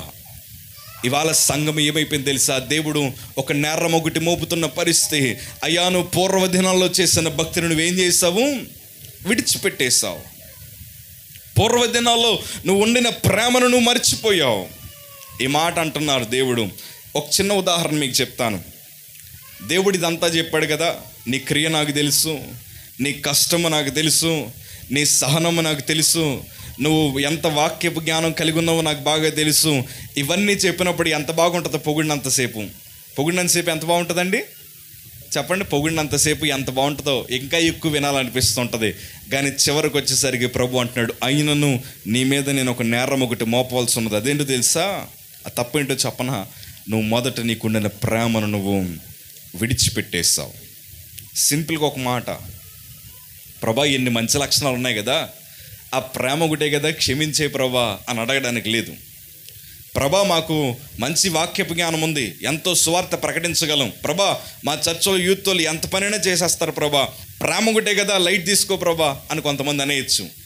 కానీ మీకు మాట చెప్తానయ్యా, ఒకరోజు పిల్లలకి పెళ్లి సంబంధాలకు మనం వెళ్ళినప్పుడు, ఏమండి మీ అమ్మాయిని మేము చేసుకుంటాం, ఈ మాట అనగానే ఎంత సంతోషం వస్తుంది, థ్యాంక్ యూ. ఏమండి మీరు కట్నం ఏమి ఇవ్వక్కర్లేదు, మేమే తిరిగి మీకు 1 కోటి రూపాయలు మీ చేతిలో పెడతామన్నారు, ఇంకెంత సంతోషం వస్తుంది, చాలా సంతోషం వస్తుంది. పైగా 1 కోటి రూపాయలతో పాటు ఒక 2 అంతస్తుల బిల్డింగ్ ఒకటి మీ చేతిలో పెడతామన్నారు, ఇంకెంత సంతోషం వస్తుంది, ఇంకా చాలా సంతోషం వస్తుంది. తర్వాత పెళ్లి ఖర్చులు కూడా మేమే పెట్టుకుంటామన్నారు, ఇంకెంత సంతోషం వస్తుంది, ఇంకా సంతోషం వస్తుంది. కాకపోతే పెళ్లి కొడుకు పిచ్చోడండి అన్నారు అనుకోండి, ఇప్పుడు ఏం చేస్తారు? 1 కోటి రూపాయలు ఎదురు కట్నం ఇస్తున్నారు, 2 అంతస్తుల బిల్డింగ్ ఇస్తున్నారు, దాంతోపాటు మంచిగా వాళ్ళే పెళ్లి ఖర్చులు పెట్టుకుంటున్నారు. ఇవన్నీ ఆలోచిస్తారా? లేకపోతే పిచ్చోడనగానే వెనక్కి వెళ్ళిపోతారా? చెప్పండి. వద్దు బాబు, మాకు 1 కోటి రూపాయలు వద్దు, 2 అంతస్తులు వద్దు, ఏమీ వద్దు, ఆ పిచ్చోడు మాకు. మీకు మాట చెప్పన, దేవుడు ఇదంతా పొగిడాడు, కానీ ఒక చివరికి వచ్చేసరికి ఒక మాట అన్నాడు, అయినను నీ మీద నేరం ఒకటి మోపాల్సి ఉంది. అదేంటో తెలుసా? మొదట నీకుండిన ప్రేమను నువ్వు విడిచిపెట్టేస్తావు. మొదట నీకుండిన ప్రేమను నువ్వు విడిచిపెట్టేస్తావు. ఈ మాట కోపంగా చెప్తున్నట్లు నాకు అనిపించట్లేదు, కానీ ఆ మాట చెప్తున్నప్పుడు ఒక తండ్రిగా ఆయన హృదయం ఎంత గాయపడుతుందో ఒకసారి మనం ఆలోచిద్దాం. ఒకవేళ మీ పిల్లలు వచ్చి మీ బిజీ లైఫ్లో మీరు బిజీగా తిరుగుతుంటే, చాలా రోజుల నుంచి మమ్మీ నీతో మాట్లాడాలి అని పిల్లలు అడుగుతున్నప్పుడు, ఏదో ఒక సెలవు దినం దొరికింది, ఆగస్టు 15. ఆ సెలవు రోజు మీ పిల్లలు బెంగమోహం పెట్టుకొని మీ చేతులు పట్టుకొని, మమ్మీ నువ్వు 2 రోజులు చాలా బిజీగా ఉంటున్నావు, నీతో ఒక మాట చెప్పాలని అనుకుంటున్నావు అని అంటే, మీరు చెప్పరా అని అన్నారు. అప్పుడు ఆ పిల్లలు మీ చేతులు పట్టుకొని, మమ్మీ మొదట నువ్వు నన్ను ప్రేమించినట్లు ఇప్పుడు నన్ను ప్రేమించట్లేదమ్మా, నాకెందుకో ఒంటరిగా అనిపిస్తుందని మీ పిల్లలు అన్నారు అనుకోండి, మీ కళ్ళల్లో నీళ్ళు తిరుగుతాయి లేదా? ఆ పిల్లలప్పుడు వాళ్ళ మనస్సు, ఆ లేత మనసు, అయ్యో నేను ప్రేమించట్లేదా, నా పిల్లల్ని నేను ప్రేమించట్లేదని మీరు ఎంత పశ్చాత్తాపడతారో. ప్రభువు కూడా సంఘంతో అదే మాట్లాడుతున్నాడు, అయ్యా మొదట మీకుండిన ప్రేమను మీరు విడిచిపెట్టేశారు. మీకు మాట చెప్తాను, సంఘానికి ఇన్ని మంచి క్వాలిటీస్ ఉన్నా ప్రేమ తగ్గిందంట. ప్రేమ తగ్గడానికి గల కారణం ఏంటో నేను చెప్పనా? దేవుని వాక్యం సెలవిస్తారు. ఒకసారి బైబిల్ తెరుద్దాం అందరముని. మత్తయి సువార్త 24:12 అధ్యాయం చూద్దాం ఒకసారి. మత్తయి సువార్త, అక్రమము విస్తరించుట చేత అనేకుల ప్రేమ చల్లారును. దేవునికి స్తోత్రం కలుగునుగాక. ఇప్పుడు ఆ సంఘానికి ప్రేమ తగ్గడం గల కారణం ఏంటి? ఇప్పుడు చెప్పండి. ఇప్పుడు దేవుడు ఇవన్నీ బాగా పొగిడాడు కదా, ఇవన్నీ చక్కగా ప్రభు మాట్లాడారు కదా, కానీ ప్రభు ప్రేమ లేదన్నాడు కదా. ఆ ప్రేమ లేకపోవడం గల మొదటి కారణం ఏంటో చెప్పండి ఒకసారి. అక్రమము విస్తరించుట చేత ఏమి చల్లారిపోయింది? ప్రేమ చల్లారును. అంటే మొదట వారికి ఉండిన ప్రేమ ఇప్పుడు లేకపోవడం గల కారణం ఏంటి? ఇప్పుడు చెప్పండి. సంఘానికి ప్రేమ తగ్గడం గల కారణం ఏంటి? సంఘము ఇతరుల్ని ప్రేమించకపోవడం గల కారణం ఏంటో చెప్పనా? వారికి తెలియకుండానే హృదయములో అక్రమము విస్తరించుట చేత ప్రేమ చల్లారును. చల్లారిపోవడం సడన్గా జరుగుతుందా, మెల్లిగా జరుగుతుందా? అమ్మ తల్లులు మీరు బాగా కుకింగ్ చేస్తారు కదా, మీకు తెలుస్తుంది. చల్లారడం వెంటనే చల్లారిపోద్దా వేడి? మెల్లిగా చల్లారుతుందా? చాలా మెల్లిగా. సంఘానికి కూడా మెల్లిగా ప్రేమ ఏమైపోతుంది ఇప్పుడు? ఎందుకు చల్లారిపోతుంది చెప్పనా? మనకి తెలియకుండానే అక్రమము మన మధ్యన సంచరిస్తుంది. కుటుంబ వ్యవస్థ పాడైపోవడం గల కారణం చెప్పనా? అక్రమమే. క్రమము కానిది సమస్తము అక్రమమే. అక్రమము ఎక్కడైతే కనిపిస్తుందో అక్కడ ప్రేమ కనిపించదు. వాక్యపు తలాంతులు కలిగి ఉండొచ్చు, లేదా మంచిగా సహనము కలిగి ఎంత పరిచర్య చేయొచ్చు. అయ్యా దేవుని సందులో ఎంత చక్కగైన పాటలు పాడొచ్చు, దేవుని సందులో ఎంత చక్కగైన వాక్యపు జ్ఞానము కలిగి బోధించవచ్చు. కానీ మీకు మాట చెప్పనా? ప్రభు అయినను ఒక నింద మోపుతున్నాడు. ఆ నింద మోపుతున్నాడు ఏంటో చెప్పనా? అయ్యా అక్రమము విస్తరించింది మీ మధ్యన. అక్రమము విస్తరించడం వల్ల సంఘములో ఉండే వారందరికీ ఏమైపోయిందో చెప్పనా, మొదట దేవుణ్ణి ప్రేమించినట్లు వారు ప్రేమించలేకపోతున్నారు, మొదట దేవునితో సహవాసం చేసినట్లు వారు చేయలేకపోతున్నారు. ఇవాళ అదే పరిస్థితులను ఉన్నావేమో. అయ్యా, మొదట నేను భక్తి చేసినట్లు చేయలేకపోతున్నానయ్యా, మొదట గంటలు ప్రార్థన చేస్తే నేను 5 నిమిషాలు కూడా ప్రార్థన చేయలేకపోతున్నానయ్యా, మొదట దేవుని సందులో ఎంతసేపు కూర్చున్నా అయ్యా అసలు సమయము తెలిసేది కాదు, కానీ ఇవాళ మా సేవకుడు ఎప్పుడు ముగించేస్తాడా, అయ్యా 2 గంటలు ఎప్పుడైపోద్దా, ఆదివారం ఆరాధన ఎప్పుడు ముగించబడుతుందా, మరలా త్వరగా ఇంటికి ఎప్పుడు వెళ్ళిపోతానా అన్న తలంపులు తప్ప చాలామందికి ప్రభు అంటే ప్రేమ ఏమైపోయింది, చల్లారిపోయింది. ఎందుకు చల్లారిపోద్దంటే అక్రమము మనల్ని ప్రభువుని ప్రేమించనివ్వదు, అక్రమము మనల్ని ప్రభు సన్నిధిలో కూర్చొనివ్వదు. ఆదాము అవ్వ కూడా దేవునితో చక్కటి సహవాసం కలిగిన వారే, ఆదాము అవ్వ కూడా దేవునితో చక్కటి అనుబంధం కలిగిన వారే. అప్పటి వరకు దేవుని చూడడానికి ఎంతో ఇష్టపడేవారు, అప్పటి వరకు ధైర్యంగా దేవుని ముఖము చూసి మాట్లాడగలిగిన వారు. కానీ ఎప్పుడైతే అక్రమము చేశారో, ఎప్పుడైతే దేవుని ఆజ్ఞను వారు దానిని ధిక్కరించారో, ఏమైందో చెప్పనా, వారు ప్రభువుని చూడాల్సిన సమయం వచ్చినప్పుడు ఎక్కడో ఒక మూల కూర్చొని ఏం చేస్తున్నారు, వారు దాక్కుని ప్రభువా మేము దిగంబరులుగా ఉన్నామయ్యా. ప్రేమ లేకపోతే దాక్కుంటామండి, పాపము చేస్తే దాక్కుంటామండి, అక్రమము చేస్తే దేవుని ఎదుట నిలబడలేమండి. దేవుని వాక్యం అదే సెలవేసిన సంఘానికి మీ ప్రేమ చల్లారడం గల కారణం ఏంటి తెలుసా, అక్రమం విస్తరించిపోయింది, పాపం విస్తరించిపోయింది. నిజమే, ఇవాళ నేను అంటాను కదా, సంఘమునకు ప్రభు ఇచ్చిన గొప్ప బహుమానమే ప్రేమ. నిజమే కదా, మిషనరీలకి ప్రేమ ఉండబట్టే కదా ఎంతోమంది కుష్ఠరోగుల మధ్యన ఏం చేశారు, వారు సేవా పరిచర్యలు చేశారు, ప్రాణత్యాగం చేశారు. అంతెందుకు శిష్యులు కూడా వారి ప్రాణాలని ప్రభుకి ఇవ్వడానికి ఎంతగా ఇష్టపడ్డారంటే హతసాక్షులుగా మార్చబడ్డారు. ప్రేమ ఉంటే తప్ప అలాంటివి చేయలేరండి, ప్రేమ ఉంటే తప్ప వారి బ్రతుకులను ప్రభుకి ఇవ్వలేరండి, ప్రేమ ఉంటే తప్ప వారి ప్రాణాలు పోతున్న చిరునవ్వుతో వారు చనిపోవడానికి మంచి మార్గములను వారు ఎన్నుకున్నారు. నిజమే ప్రభా, మా ప్రాణాలు మీకు ఇచ్చేస్తామయ్యా, మేము మీకోసం చనిపోతాం ప్రభా అని ప్రభుని ఎంతగా ప్రేమించుండుంటే వారు అట్లా చేసుంటారు. ఈరోజు నేను అంటాను కదా, సంఘానికి అతి ప్రాముఖ్యమైనది ఏంటో చెప్పనా, ప్రేమ కావాలి. దేవునికి స్తోత్రం కలుగును గాక. ఆ ప్రేమ లేకపోతే మనం దేవుని రాజ్యానికి ఎప్పటికీ చేరలేం. నేను ఎప్పుడు మా సంఘంతో చెప్పే ఇదే మాట ఒకటే, అయ్యా మీరు వరాలు లేకపోయినా దేవుని రాజ్యానికి వెళ్తారేమో కానీ ఫలాలు లేకపోతే ప్రభు రాజ్యానికి వెళ్ళరు. మీకు వరాలు లేకపోయినా ప్రభు రాజ్యానికి వెళ్తారు, కానీ ఆత్మీయ ఫలాలు లేకపోతే మీరు దేవుని రాజ్యానికి వెళ్ళరు. ఆత్మీయ ఫలాలు మనకు బాగా తెలుసు కదా, ఏంటండి అది, ప్రేమ, సమాధానం, సంతోషము, సాత్వికము, దీర్ఘశాంతము, ఆశానిగ్రహము, దయాలత్వము, ఇవన్నీ దేవుడు మనకిచ్చిన ఆత్మీయ ఫలాలు. ఇందులో ఏ ఒక్కటి లేకపోయినా నువ్వు ఎక్కడికి వెళ్ళవు, దేవుని రాజ్యానికి ఎప్పటికీ మనం చేరలేము. ప్రభు ఈ సంఘముతో అంటున్న మాటదే, మొదట నీకుండిన ప్రేమను నువ్వు విడిచితివి. నేను ప్రశ్న మిమ్మల్ని అడుగుతాను, తల్లిదండ్రులు ఉన్నారు కదా, మీ పిల్లలు మిమ్మల్ని మొదట ప్రేమించినట్లు మిమ్మల్ని ఇప్పుడు ప్రేమించట్లేదు అనుకోండి, వారి హృదయంలో ఏమున్నట్లు చెప్పండి, ఏమున్నట్లు? ఖచ్చితంగా ఏదో కాని పని ఏదో వారి జీవితంలో జరుగుతున్నట్లే, ఖచ్చితంగా వారు ఏదో రాంగ్ స్టెప్ వేసినట్లే. సంఘము కూడా ప్రభువుని ప్రేమించకపోతే అంతే, వారు ఏదో తప్పుడు మార్గంలో వెళ్తున్నట్లే, అక్రమం విస్తరించిపోవడం వల్ల. ఆ తర్వాత సంఘానికి ఒకటి లేదు, అదేంటో చెప్పనా, ఒకసారి అందరం దేవుని వాక్యం తెలియదు. రోమీలకు రాసిన పత్రిక 5వ అధ్యాయం 5వ మాట చదువుదాం ఒకసారి. రోమీలకు రాసిన పత్రిక 5వ అధ్యాయం 5వ మాట చదువుదాం ఒకసారి. ఎందుకనగా ఈ నిరీక్షణ మనలను సిగ్గుపరచదు, మనకు అనుగ్రహింపబడిన పరిశుద్ధాత్మ ద్వారా దేవుని ప్రేమ మన హృదయములో కుమ్మరింపబడి ఉన్నది. దేవునికి స్తోత్రం కలుగును గాక. దేవుని ప్రేమని ఎవరు కుమ్మరిస్తున్నారట? దేవుని ప్రేమని ఎవరు కుమ్మరిస్తున్నారు? పరిశుద్ధాత్ముడు దేవుని ప్రేమను మన హృదయంలో కుమ్మరిస్తున్నాడు. ఇప్పుడు సంఘానికి మొదట ఉండిన ప్రేమ వారి జీవితంలో ఎందుకు లేదో చెప్పనా, పరిశుద్ధాత్మ కార్యములు వారి జీవితంలో జరగట్లేదు. దేవుడు సింపుల్గా ఒక మాట చెప్పాడు, అయ్యా మొదట నీకుండిన క్రియ, మొదట నీకుండిన ప్రేమ నీ జీవితంలో లేదయ్యా అని అనడం గల కారణం ఏంటో తెలుసా? ప్రేమను కుమ్మరించు పరిశుద్ధాత్ముడు ఆ సంఘములో పని చేయట్లేదు.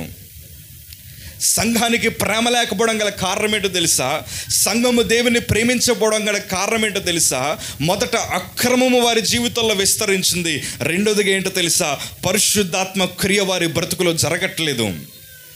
పరిశుద్ధాత్ముడు హృదయంలో లేకపోతే మనుషులకి ఏం రాదో చెప్పండి, ఏం రాదు? వారికి ప్రేమ రాదు. పరిశుద్ధాత్ముడు వారి జీవితంలో పని చేయకపోతే వారికి ప్రేమ రాదు. కొంతమంది అంటారు, పరిశుద్ధాత్ముడు వస్తే, పరిశుద్ధాత్ముడు ఉంటే భాషలు మాట్లాడతారు, పరిశుద్ధాత్ముడు ఉంటే ఎన్నో అద్భుతమైన కార్యాలు చేస్తారు, పరిశుద్ధాత్ముడు ఉంటే బైబిల్లో మర్మాలు తెలుస్తాయి, పరిశుద్ధాత్ముడు ఉంటే చీకట్లో నడిచినా ఏ దయ్యమో నా దగ్గరికి రాదనుకుంటారు. నిజమే, కానీ మీకు మాట చెప్పనా, పరిశుద్ధాత్ముడు మొదట సంఘములో చేసే క్రియ ఏంటో చెప్పనా, అందరి హృదయంలో ప్రభు ప్రేమను నింపుతాడు. ఏం నింపుతాడు? అందరి హృదయాల్లో పరిశుద్ధాత్ముడు ప్రేమను కుమ్మరిస్తాడు. నేను అంటాను కదా, దేవుడు ఆ సంఘములో పరిశుద్ధాత్ముడు క్రియ వారి సంఘము అనుభవించలేకపోతుంది. అందుకే మొదట వారికి ఉండిన ప్రేమ ఇప్పుడు కనిపించట్లేదు. దేవునికి స్తోత్రం కలుగునుగాక. చాలామంది అంటారు, అన్నా నేను భార్యను ప్రేమించలేకపోతున్నాను, భర్తను ప్రేమించలేకపోతున్నాను, తల్లిదండ్రులు ప్రేమించలేకపోతున్నాను అంటే నేను ఎప్పుడు ఇది అంటాను, అయితే దేవుని ఆత్మ నీలో నింపుదల కలుగులాగున ప్రార్థన చెయ్యి, పరిశుద్ధాత్ముడు నిన్ను తాకులాగున ప్రార్థన చెయ్యి, పరిశుద్ధాత్మ చేత నింపబడులాగిన ప్రార్థన చెయ్యి. ఎందుకో తెలుసా? పరిశుద్ధాత్ముడు హృదయంలో ప్రేమను కుమ్మరించగలిగిన సమర్థుడు ఆయన. దేవునికి స్తోత్రం కలుగునుగాక. హల్లెలూయా. ఎప్పుడైతే నేను రోగముతో పడున్నానో, దేవుని ఆత్మ చేత తాకబడ్డానో, మొదటిసారి నా బ్రతుకులో కలిగిందంతా ఒకటే, దేవుని మీద, తల్లిదండ్రుల మీద ప్రేమను ప్రభు నింపడం ప్రారంభించాడు. దేవునికి స్తోత్రం కలుగునుగాక. సంఘం అంటే ఒకప్పుడు అసహ్యం అనిపించేది, దేవుడు అంటే అసలు ప్రేమ కనిపించేది కాదు. యేసు ప్రభుని దూషించడం ప్రారంభించాను, దేవుడు అంటే చాలా అసహ్యం వచ్చేది, వాక్యాన్ని పట్టుకోవడానికి అసహ్యం వచ్చేది, దేవుని వాక్యాన్ని ఎవరన్నా ప్రకటిస్తున్నా వారిని చూడగా ద్వేషం వచ్చేది. కానీ ఇప్పుడు వారి మీద ప్రేమ కలగడం గల కారణం ఏంటో తెలుసా? పరిశుద్ధాత్ముడు ప్రేమను నింపే దేవుడు. ఇవాళ నేను అంటాను, సంఘానికి ప్రేమ తగ్గడం గల కారణం ఏంటో తెలుసా? వారు ప్రార్థన చేస్తున్నారు, వాక్యాన్ని చదువుతున్నారు, అన్నీ చేస్తున్నారు, కానీ వారి హృదయంలో దేవుని ఆత్మ పని చేయట్లేదు. వారి హృదయంలో పరిశుద్ధాత్ముడి క్రియ పని చేయట్లేదు. ఆ ప్రేమను నింపే దేవుడు వారి హృదయంలో పని చేయట్లేదు. కొంతమంది అనుకోవచ్చు, ప్రేమ లేకపోయినా పర్లేదు, ఏం మతోన్మాదులు వచ్చినా వారికి నేను వాక్యపు మర్మాలు చెప్పేయగలను అనుకుంటారు. మీకు మాట చెప్పిన, మర్మాలు చెప్పినా మర్మాల లెవెల్లో ఏముండదు, కానీ ప్రేమ లేకపోతే నువ్వు దేవుని రాజ్యానికి వారసుడికి ఎప్పుడు వెళ్ళలేవు. ఏం లేకపోతేనే? ప్రేమ లేకపోతే. దేవునికి స్తోత్రం కలుగునుగాక. నేను అంటాను, ప్రతి సంఘములో నా పరిశుద్ధాత్మ దేవుడు ప్రేమను నింపుదురుగాక, ప్రతి కుటుంబంలో దేవుడు ప్రేమను నింపుదురుగాక, ప్రతి కుటుంబంలో పరిశుద్ధాత్ముడు పని చేయుదురుగాక, విడిపోయిన వారిని కూడా పరిశుద్ధాత్ముడు కలుపుదురుగాక యేసు నామములో. హల్లెలూయా. ఆ పరిశుద్ధాత్మ కార్యము నేటి సంఘాల్లో జరగాలి. ఎందుకో చెప్పను, ఇప్పుడు సంఘాలన్నీ ఏమైపోయి చెప్పన, స్వార్థం వచ్చేసేవారికి. ప్రేమ ఉన్న చోట స్వార్థం ఉంటుందా? చెప్పండి, ప్రేమ ఉన్న చోట స్వార్థం ఉంటుందా? ప్రేమ ఉన్న చోట స్వార్థము కనిపించదు, ప్రేమ ఉన్న చోట అసూయ కనిపించదు, ప్రేమ ఉన్న చోట దేవుని ఆత్మ బలముగా పనిచేస్తుంది. కానీ సంఘాలకి నేటి తరాల్లో ఏం లేదు చెప్పన, ప్రేమ లేదు. ఏదో బయటికి ప్రైజ్లాడ్ అక్క అంటాం, కానీ ఏదో బయటికి ప్రైజ్లాడ్ అన్న అంటాం, కానీ కొంతమంది అంటారు కదా, నిరంతరం నీకోసం ఉపవాసం ఉండి ప్రార్థన చేస్తున్నాను, నువ్వు 2 అంతస్తులు డాబా కట్టుకోవాలని అంటారు, కానీ మనసులో ఎలా ఉంటుంది చెప్పన, వారికి వీడు కట్టకూడదు, ఆడు బాగుపడకూడదు, ఆడు ఉన్నతమైన ఆస్తులు చూడకూడదు, సైకిల్ మీద తిరిగేవాడు బండి కొంటే అసూయ, బండి మీద తిరిగేవాడు ఫ్యామిలీ కోసం కారు కొంటే అసూయ. ప్రేమ ఉండదు కొంతమంది జీవితంలో, వారి హృదయంలో ప్రేమ ఉండదు. సంఘంలో ఎవరన్నా వచ్చి, అయ్యా మా వ్యాపారాన్ని ప్రభు 100 దీవించాడయ్యా అని సాక్ష్యం చెప్తే బయటికి దేవునికి స్తోత్రం అంటారు, కానీ మనసులో ఏముంటుంది? ఏ వ్యాపారం చేస్తున్నాడో మనం కూడా పెట్టేద్దాం రేపు అంటారు. మీకు మాట చెప్పనా, నా జీవితంలో నేను మెట్టు ఎదగడం గల కారణం ఏంటో తెలుసా? నా ఎదురుగుండా బలమైన దైవజనులు వాక్యం చెప్తుంటే వారిని చూసి నేను సంతోషిస్తాను. వారిని చూసి ఏమంటాను చెప్పనా, ప్రభా వారిని బలముగా వాడుకుంటున్నందుకు నీకు వందనాలు ప్రభా, వారిని 100 దీవిస్తున్నందుకు నీకు వందనాలయ్యా, వారి ద్వారా అనేక మందిని రక్షిస్తున్నందుకు నీకు వందనాలయ్యా. ఈ చిన్న పాత్రని నన్ను అంత కాకపోయినా ఏదో ఒక మూల నన్ను వాడుకో ప్రభా అని ప్రార్థన చేయడం ద్వారా, అయ్యా 5-6 సంవత్సరాలు ఏడ్చానండి నా జీవితంలో, 5-6 సంవత్సరాలు ఏడ్చాను, కుమిలిపోయి తండ్రి ఏదో ఒక రీతిలో నీ కోసం వాడబడాలయ్యా, అయ్యా నీ ప్రేమను అనేక మందికి చాటాలి ప్రభా అని అజ్ఞాతంలో ఉండిపోయాను 7 సంవత్సరాలు. కానీ మీకు మాట చెప్పనా, ఆ ప్రేమమయుడైన ప్రభు నన్ను చాలా సంవత్సరాల క్రితం నుండి దీవించడం ప్రారంభించాడు. దేవునికి స్తోత్రం కలుగునుగాక. ప్రేమ చాలా ప్రాముఖ్యమండి. ఏం ప్రాముఖ్యము? ప్రేమ ప్రాముఖ్యము. నేను అంటాను కదా, మీ తోటి సహోదరుల్ని మీరు ప్రేమించగలుగుతున్నారా? మీ తోటి వారిని మీరు ప్రేమించగలుగుతున్నారా? సంఘానికి వస్తున్న వారిని ప్రేమించగలుగుతున్నారా? మరి ఈ సంఘం కోసం నాకు తెలియదు, కానీ నేను మాట చెప్తాను. సంఘాల్లో కొన్ని గుంపులు ఉంటాయండి. ఏముంటాయి? క్యాస్ట్ గుంపు ఉంటుంది. మా కులమే వాళ్ళది కాబట్టి వాళ్ళని బాగా ప్రేమిస్తారు. మా వీధే వారిదని బాగా ప్రేమిస్తారు. అయ్యా మా ఉద్యోగాల్లో కొలీగ్స్ అని బాగా ప్రేమిస్తారు. కొంతమంది గుంపులుగా ఏర్పడిపోతారు. కొంతమంది నేను ఎప్పుడు మా సంఘంలో ఎవరైనా గుంపు కట్టినా వాళ్ళ మధ్యలోకి వెళ్ళిపోతాను నేను. ఎందుకో చెప్పనా?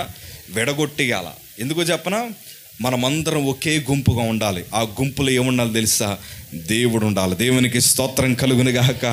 ఎందుకో చెప్పనా? కొంతమంది దగ్గర అవుతే వారు ఏం మాట్లాడుకుంటారో, దేవుని ప్రేమకు దూరం అయిపోతారేమో, లోక సంభాషణ వారి మధ్యన వస్తుందేమో, లేనిపోను తలంపులు వారి మధ్యన వస్తాయేమో, రకరకాల భక్తి జీవితాలు వారి మధ్యన వస్తాయేమో. లేదు, ఎట్లాంటివేమీ సంఘములో రాకూడదు.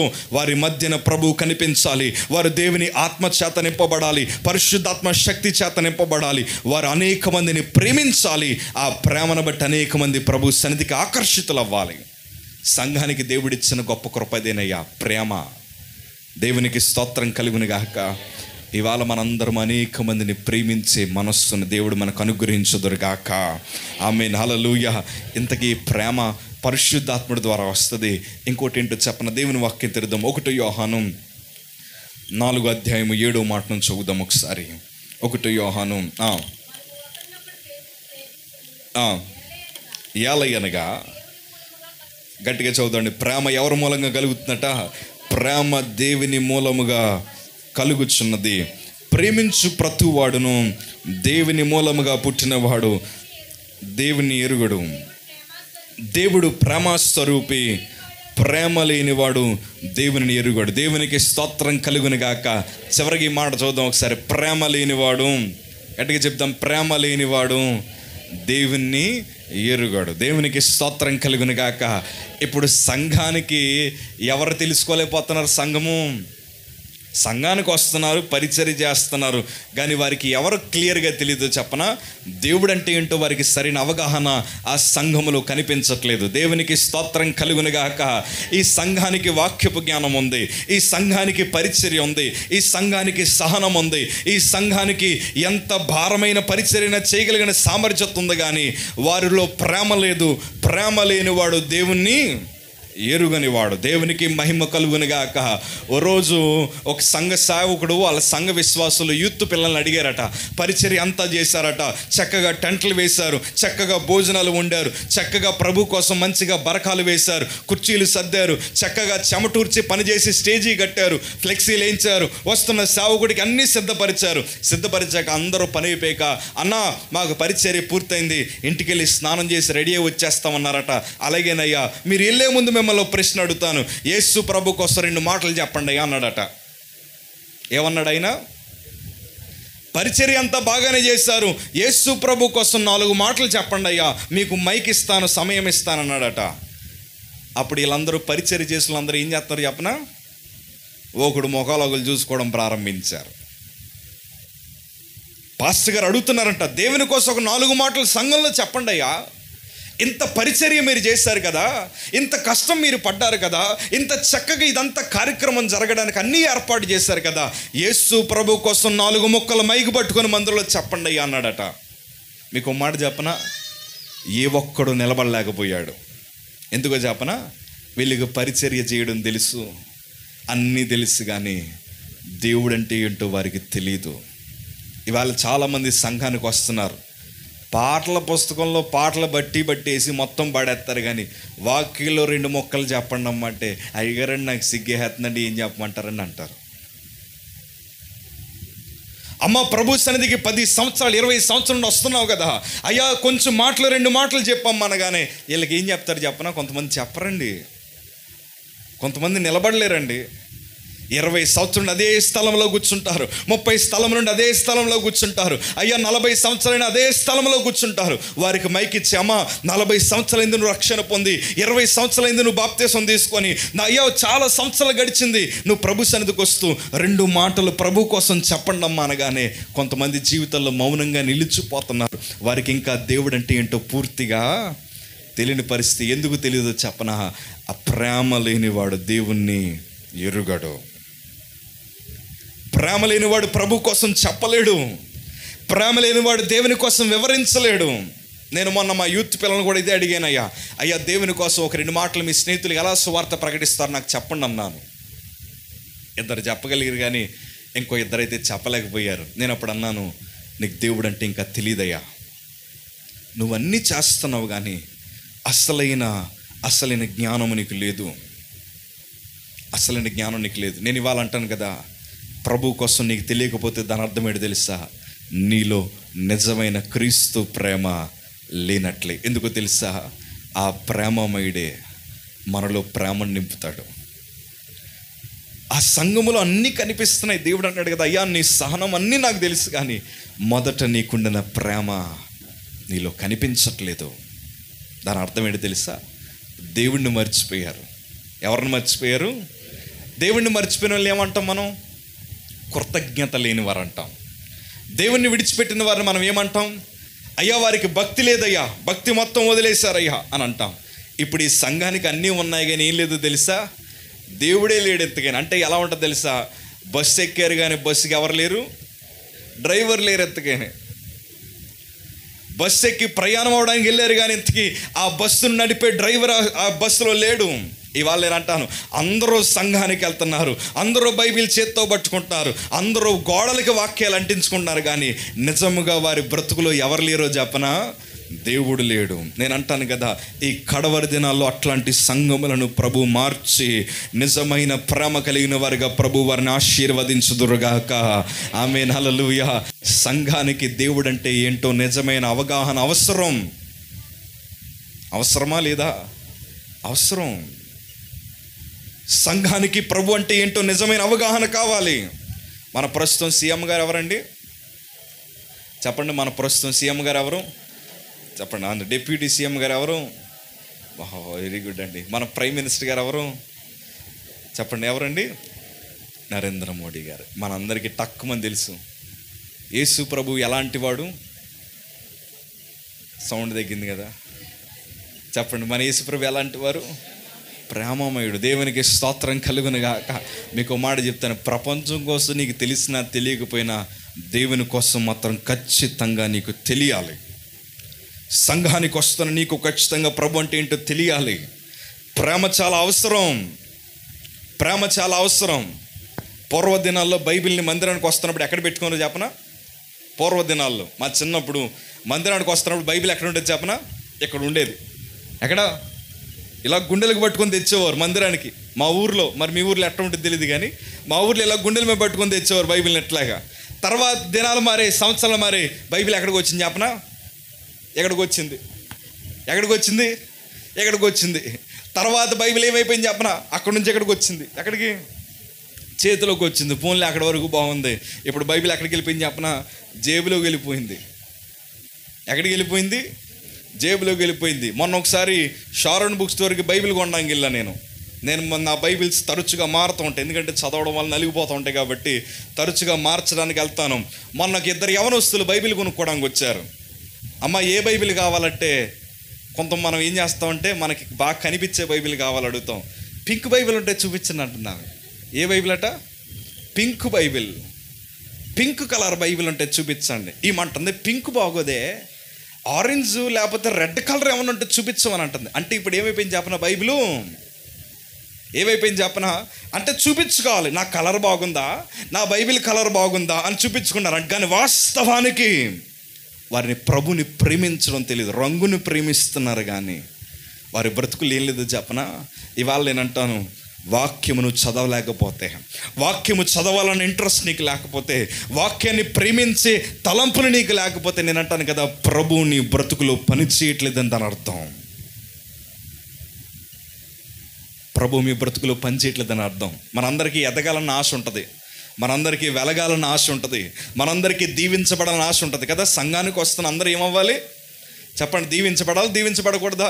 మనందరికీ దీవించబడాలని ఆశ ఉంటుంది. మీ అందరి చేతుల్లో బైబిల్ ఉన్నాయా? చెప్పండి, బైబిల్ ఉన్నాయా? మనందరి చేతుల్లో బైబిల్ ఉన్నాయి. దేవునికి స్తోత్రం కలుగును గాక.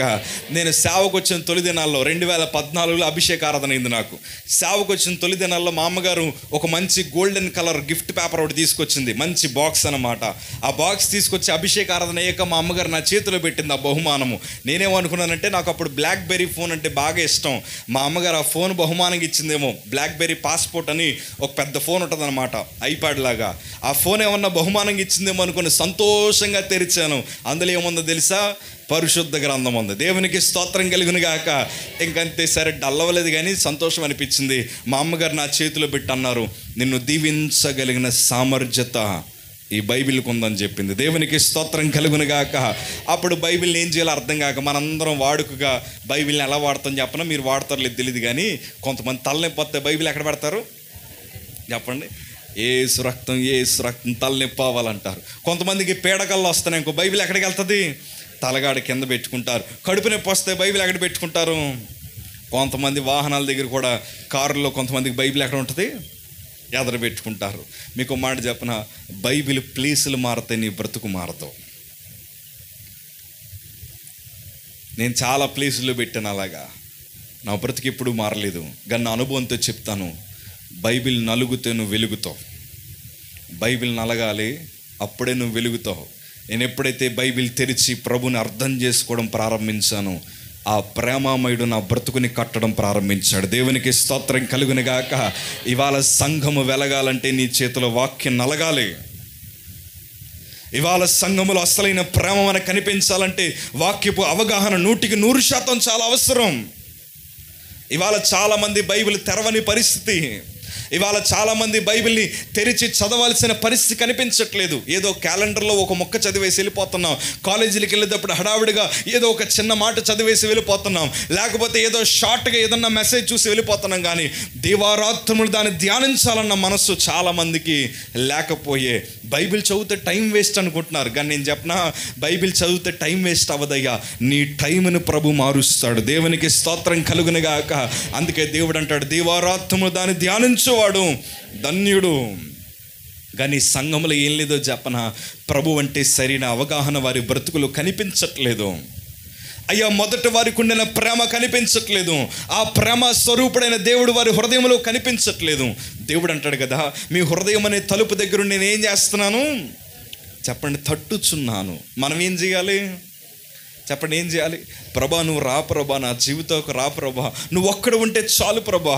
నా జీవితంలో లోకం వద్దయ్యా, నా జీవితంలో ఈ ద్వేషం అసూయకర పరిస్థితులు నాకు వద్దయ్యా, నువ్వు ఒక్కడు నా బ్రతుకులు ఉంటే చాలు ప్రభా అని ఎప్పుడన్నా ప్రభుకి మాత్రమే నీ హృదయంలో స్థానం ఇవ్వగలిగావా?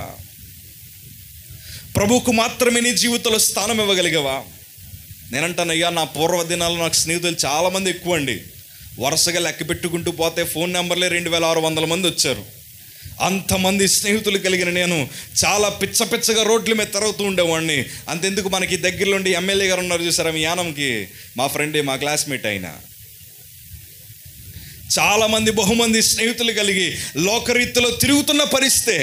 కానీ మీకు మాట చెప్పనా, ప్రభులోకి వచ్చాక నా స్నేహితుల సంఖ్య ఎంత అయిపోయిందో చెప్పనా? 10 మంది మించి ఉండదయ్యా. ఎందుకు చెప్పనా? మొదటి నలుగురు ఎవరంటే మా ఇంట్లో వాళ్ళే. మిగతా కొంతమంది సేవకుల్లో కొంతమంది స్నేహితులు తప్ప ఇంకెవ్వరు నా బ్రతుకులు ఉండరు. స్నేహితులు లేకపోయినా, లోకం నీ జీవితంలో లేకపోయినా నిన్ను దీవించగలిగిన సమర్థుడు నా యేసయ్య. దేవునికి స్తోత్రం కలుగును గాక. కాబట్టి మనందరూ లోకాన్ని ఎక్కువ ప్రేమిస్తున్నాం, ప్రభువుని చాలా ఎక్కడ పెట్టేసాం? దేవుణ్ణి చివర పెట్టేసాం. ఆదివారం కాకుండా మిగతా రోజుల్లో బైబిల్ చదివేవాళ్ళు దేవుని స్తోత్రం చెప్పండి ఒకసారి. అర్థమైందని నేను చెప్పింది? ఆదివారం కాకుండా మిగతా రోజులు బైబిల్ చదివే వాళ్ళు దేవునికి స్తోత్రం చెప్పండి అన్నాను. హల్లెలూయా. మిగతా వాళ్ళు న్యాయంగానే ఎత్తలేదు. దేవుడు మీలో మంచి జ్ఞానమును ప్రభు పుట్టించి చక్కగా దేవుడు మీతో మాట్లాడుదురుగాక. ఒకవేళ ఎప్పటివరకు చదవకపోతే ప్లీజ్ అండి చదవండి. ఆయన మిమ్మల్ని ఎంత ప్రేమిస్తాడో మీకు తెలుస్తుంది. ప్రభు మిమ్మల్ని ఎంతగా ఇష్టపడ్డాడో మీకు తెలుస్తుంది. దేవుని మనస్సు ఏంటో మీకు అర్థమవుతుంది. దేవుడు మీ బ్రతుకులు ఇంకెన్ని గొప్ప కార్యాలు జరిగించాలనుకుంటున్నాడు మీకు బాగా తెలుస్తుంది. వాక్యం చదవండి అయ్యా, మీ బ్రతుకులు వెలుగుతాయి. వాక్యం చదవండి అయ్యా, మీ జీవిత గమ్యాలు మారుతాయి. ప్రభు మీద దృష్టి ఉంచండి అయ్యా, మీ జీవిత చరిత్రను ప్రభు మార్చగలిగిన సమర్థుడు ఆయన. దేవునికి స్తోత్రం కలుగును గాక. ఈ సంఘము వాక్యం చదువుతుంది కానీ ఆ వాక్యానికి నిదర్శనమైన ప్రభు కోసం వీరికేమీ తెలియని పరిస్థితి. మనం అట్లా ఉండకూడదయ్యా. దేవుడు అంటే ఏంటో మనకు తెలియాలి. దేవుని వాక్యం చదువుదాం ఒకసారి. 2 యోహాను 6వ మాట చదువుదాం ఒకసారి.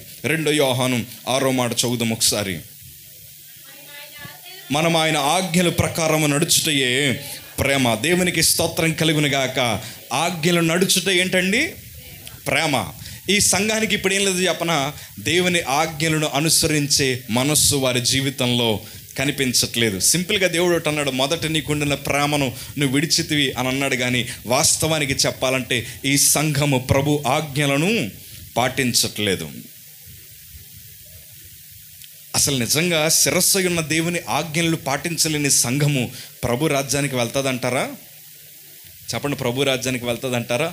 ఏ సంఘమైతే ప్రభు ఆజ్ఞలను పాటిస్తారో, ఏ సంఘమైతే దేవుని ఆజ్ఞానుసారంగా బ్రతుకుతారో వారందరూ దేవుని రాజ్యములో కనిపిస్తారు. దేవునికి స్తోత్రం కలుగునుగాక. ఈ సంఘము దేవుని ఆజ్ఞలను పాటించే మనస్సు వారికి లేదు. దేవుని మాటను పాటించట్లేదు. మరి దేవుని వాక్యాన్ని దేనికి చదువుతున్నారు? దేవుని ఆజ్ఞని పాటించడానికి కాదు, ఎదుటివాడితే వాడికి సమాధానం చెప్పడానికి చదువుతున్నారు. కానీ వాస్తవానికి చెప్పాలంటే వారు ప్రభు ఆజ్ఞలను వారు ఏం చేయట్లేదు, పాటించట్లేదు. నేను అంటాను కదా, సంఘానికి వస్తున్న చాలామందిని ఇదే ప్రశ్న అడుగుతాను, మీరు ప్రభు ఆజ్ఞలను పాటిస్తున్నారా? దేవుని వాక్యానుసారంగా బ్రతుకుతున్నారా? దేవుని మాటలు హృదయంలో పెట్టుకుని దాని ప్రకారం మనం జీవించగలుగుతున్నామా? దేవుడు ఏదైతే చెప్పాడో తూచా తప్పకుండా దాన్ని పాటించగలుగుతున్నామా? పాటించట్లేదు. అంతెందుకు మీకు చిన్న ఉదాహరణ చెప్తాను. యేసు ప్రభు దగ్గరకు ఒక యవనస్తుడు వచ్చాడు. ఆ యవనస్తుడు వచ్చి అంటున్నాడు, ప్రభా నిత్య జీవానికి వారసుడకు నేనేం చేయాలి ప్రభా అని అడిగితే దేవుడు అంటాడు కదా, అయ్యా వ్యభిచరింపకూడదు, దొంగిల్లకూడదు, అబద్ధ సాక్ష్యం పలకూడదు, నీ తల్లిదండ్రులు సన్మానించాలి. ఈ మాటలన్నీ చెప్పగానే యేసు ప్రభు ముఖవంక చూసి అంటున్నాడు కదా, తండ్రి ఇవన్నీ నేను బాల్యము నుండే పాటిస్తున్నాను. పాటించాడు, చాలా మంచిదే. అప్పుడు యేసు ప్రభు తన వైపు చూసి అతనిని ప్రేమించి, ఆ మాట చాలా ప్రాముఖ్యమైంది, అతనిని ప్రేమించి ఆయన అంటాడు కదా, అయినను నీకు ఒకటి కొదువుగా ఉంది, అదేంటో తెలుసా, నీ ఆస్తంతా అమ్మి బేదలకి ఇచ్చేసి నువ్వు నన్ను ఏం చేయాలి, వెంబడించు. నీ ఆస్తంతా అమ్మి బేదలకి ఇచ్చి నన్ను వెంబడించనగానే అతడు మిగులు ఆస్తి గలవాడు గనక ముఖమును చిన్నబూర్చుకొని ఏం చేశాడు, వెనుతిరిగి వెళ్ళిపోయాడు. ఇప్పుడు దేవుని మాటను తను పాటించాడా, పాటించలేదా? పాటించలేదు. వాస్తవానికి చెప్పాలంటే ఏదైతే తను కావాలని కోరుకున్నాడో, నిత్య జీవానికి మార్గం కావాలని కోరుకున్నాడు. సంఘానికి కూడా మనం దానికోసమే వచ్చాం. అయ్యా పరలోక రాజ్యం కావాలి ప్రభా, నీ రాజ్యములో స్థానము కావాలి ప్రభా అని మనం కూడా ప్రభు మందిరానికి దానికోసమే వచ్చాం. కానీ వాస్తవానికి చెప్పాలంటే పరలోక రాజ్యానికి వెళ్ళడానికి ఏమేం పనులు మనం చేయాలో ఆ పనులు ఏమీ కూడా మనము చేయట్లేదు. ఆ పనులు ఏమీ మనం చేయట్లేదు. చేస్తుంటే నేను అంటాను కదా, ఈ పాటికే అనేక మంది ఉన్నతమైన స్థితిలో బ్రతికేవారేమో. దేవుని మాటలు మనం పాటించగలుగుతున్నాము. ఓ రోజు వాక్యం చెప్పా యవనస్తుల గుడిలో. ఆ యవనస్తుల గుడిలో ఒక చెల్లి ఏడుస్తూ వచ్చి అంటుంది, అన్న నువ్వు వాక్యం చెప్పాక నేను ఒక బాయ్ ఫ్రెండ్ మెయింటైన్ చేస్తున్నానన్నా, ఇంకేమి అబ్బాయి నాకు వద్దన్నా, ఇంకా దేవుడు ఒకడు ఉంటే చాలన్నా అని అంటా ఉంటే ఎంత సంతోషం వేసిందో నాకు. మంచిదమ్మా, నీ బ్రతుకుని దేవునికి ఇచ్చే అన్నాను. అలాగే అన్నా, కానీ ఒక్క చిన్న పని అన్నా, అదేంటి తెలుసా, ఒకసారి లాస్ట్ టైం వెళ్ళి కలిసి వచ్చేస్తానన్నా అంటుంది. మళ్ళీ నీకు మాట చెప్పనా, కొంతమంది ఇలాంటి లోతుబారి మనస్సు కలిగిన వాళ్ళు ఉంటారు. దేవుడు చెప్పింది పాటిస్తాము అంటారు కానీ దానికి కూడా టైం పెడతారు. అయ్యా నువ్వు తాగుతున్నావు కదా, ప్రభు సన్నిధికి రాయి అన్నావు అనుకోండి, మానేశాక వత్తనయ్యా అంటాడు. ఎప్పుడన్నా విన్నారా మీరు ఇలాంటివి? ఏమన్నా నీ శోధనలో నువ్వు ఉన్నావు, ప్రభు సన్నిధికి రామ్మా, దేవుడు నిన్ను బాగు చేస్తాడంటే బాగేక వస్తానయ్య గారండి, శోధన తీరేక వచ్చి సాక్ష్యం చెప్పుకుంటానయ్య గారు అంటారు. కొంతమందికి ప్రభు ఆజ్ఞలు ఎలా పాటించాలో కూడా వారికి సరైన అవగాహన వారికి కనిపించట్లేదు. దేవుని సన్నిధిలో ప్రభుని ఎలా ఆరాధించాలి, దేవుని సన్నిధిలో మనం ఎలా కనిపెట్టాలి, ప్రభు సన్నిధిలో ఎలా ప్రార్థన చేయాలి, ఆయన ఆజ్ఞలు ఎలా పాటించాలో చాలామందికి 50-60 సంవత్సరాల మందిరానికి వస్తున్నా ఇంకా పూర్తి అవగాహన వారికి రాని పరిస్థితి కనిపిస్తోంది. నేను అంటాను కదా, ఇవాళ సంఘముతో ప్రభు మాట్లాడుతున్నాడు. దేవుని ఆజ్ఞలు పాటించే సంఘముగా ప్రభు మనల్ని తీర్చిదిద్దుదురుగాక. ఆమేన్, హల్లెలూయా. దేవునికి స్తోత్రం కలుగును గాక. ఎందుకంటే దేవుని వాక్యం అంటారు కదా, దేవుని ప్రేమ ఎలాంటిదంటే ఒకసారి చూద్దాం. రోమిలికి రాసిన పత్రిక 13:10. నేను ఇంకా ముగింపుకు వచ్చాను. రోమిలికి రాసిన పత్రిక 13:10 మాట చదువుదాం ఒకసారి. చెప్పండి. ప్రేమ పొరుగువానికి ఏం చేయదట? కీడు చేయదు గనక ప్రేమ కలిగి యుండుట. దేవునికి స్తోత్రం కలుగును గాక. పొరుగువానికి ఏం చేయదట? ప్రేమ. ఇప్పుడు ఈ సంఘంలో ప్రేమ లేదు. ఇప్పుడు వీళ్ళు ఏం చేస్తున్నారు? వీళ్ళు సంఘానికి వస్తున్నారు, వాక్యం చదువుతున్నారు, పరిచర్య చేస్తున్నారు, కానీ పొరుగు వారికి ఏం చేస్తున్నారు? వీరు కీడు చేసే మనస్సు వచ్చేసింది వారికి. ఇవాళ నేను అంటాను, పొరుగు వారికి కీడు చేసే మనస్సు నీకుందా? ఎదుటి వారికి అపాయము తలపెట్టే ఆలోచన తలంపులు నీకున్నాయా? దయచేసి నేను చెప్తానయ్యా, అది ప్రభు ఇచ్చిన మనస్సు కాదు. ప్రభు ఇచ్చిన మనస్సు కాదు. నువ్వు ఎలా ఉండాలి తెలుసా? పొరుగు వారిని ప్రేమించేవారిగా ఉండాలి. ఎదుటి వారికి మంచి చేయాలి తప్ప మనం కీడు చేసేవారుగా ఉండకూడదు. దేవునికి స్తోత్రం కలుగును గాక. ఈ సంఘము ప్రేమ తగ్గిందంటే అర్థం ఏంటి తెలుసా? కీడు చేయాలన్న మనస్సు వారికి వచ్చింది. అందుకే దేవుడు చివరికి వచ్చేసరికి అంటాడు, నీ దీపస్తంభము నేను తీసేస్తాను. నువ్వు మారకపోతే నీ దీపస్తంభము నేను ఏం చేస్తాను? నీ దగ్గర నుంచి నేను తీసివేస్తాను అన్నాడు ప్రభు. అంటే అంత కఠినమైన శిక్ష. ప్రేమ లేకపోతే అంత కఠినమైన శిక్ష. ప్రేమ లేకపోతే సంఘానికి ప్రభు విధించే శిక్ష అట్లా ఉంటుందయ్యా. దయచేసి నేను అంటాను, ప్రభు శిక్ష కాదు మనం పాత్రలు అవ్వాల్సింది. ఆయన ప్రేమలో ఎదిగి మనందరం ప్రభు సాక్షులుగా మన ముందుముగాక. ఎందుకో చెప్పన, ప్రేమ శాశ్వతము నిలుస్తుంది. Love stays forever. ప్రేమ శాశ్వతం నిలుస్తుంది. ప్రేమ అంటే 2 ప్రేమలు ఉన్నాయండి. లోకంలో ఐ లవ్ యూ చెప్పుకునే ప్రేమ ఉంటుంది, ప్రభుని మనస్ఫూర్తిగా ప్రేమించే ప్రేమ కూడా ఉంటుంది. మన వాళ్ళు అనుకుంటారు ప్రేమ శాశ్వతం నిలుస్తుంది, ప్రేమ చాలా బాగుంటుంది అంటారు, కానీ లోక ప్రేమ అసలు బాగోదండి.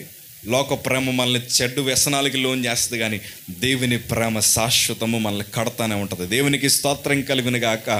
దేవునిని ప్రేమించేవాడు దేవుడు ఏం చెప్తే చేస్తాడు. నిజమా కాదు అది?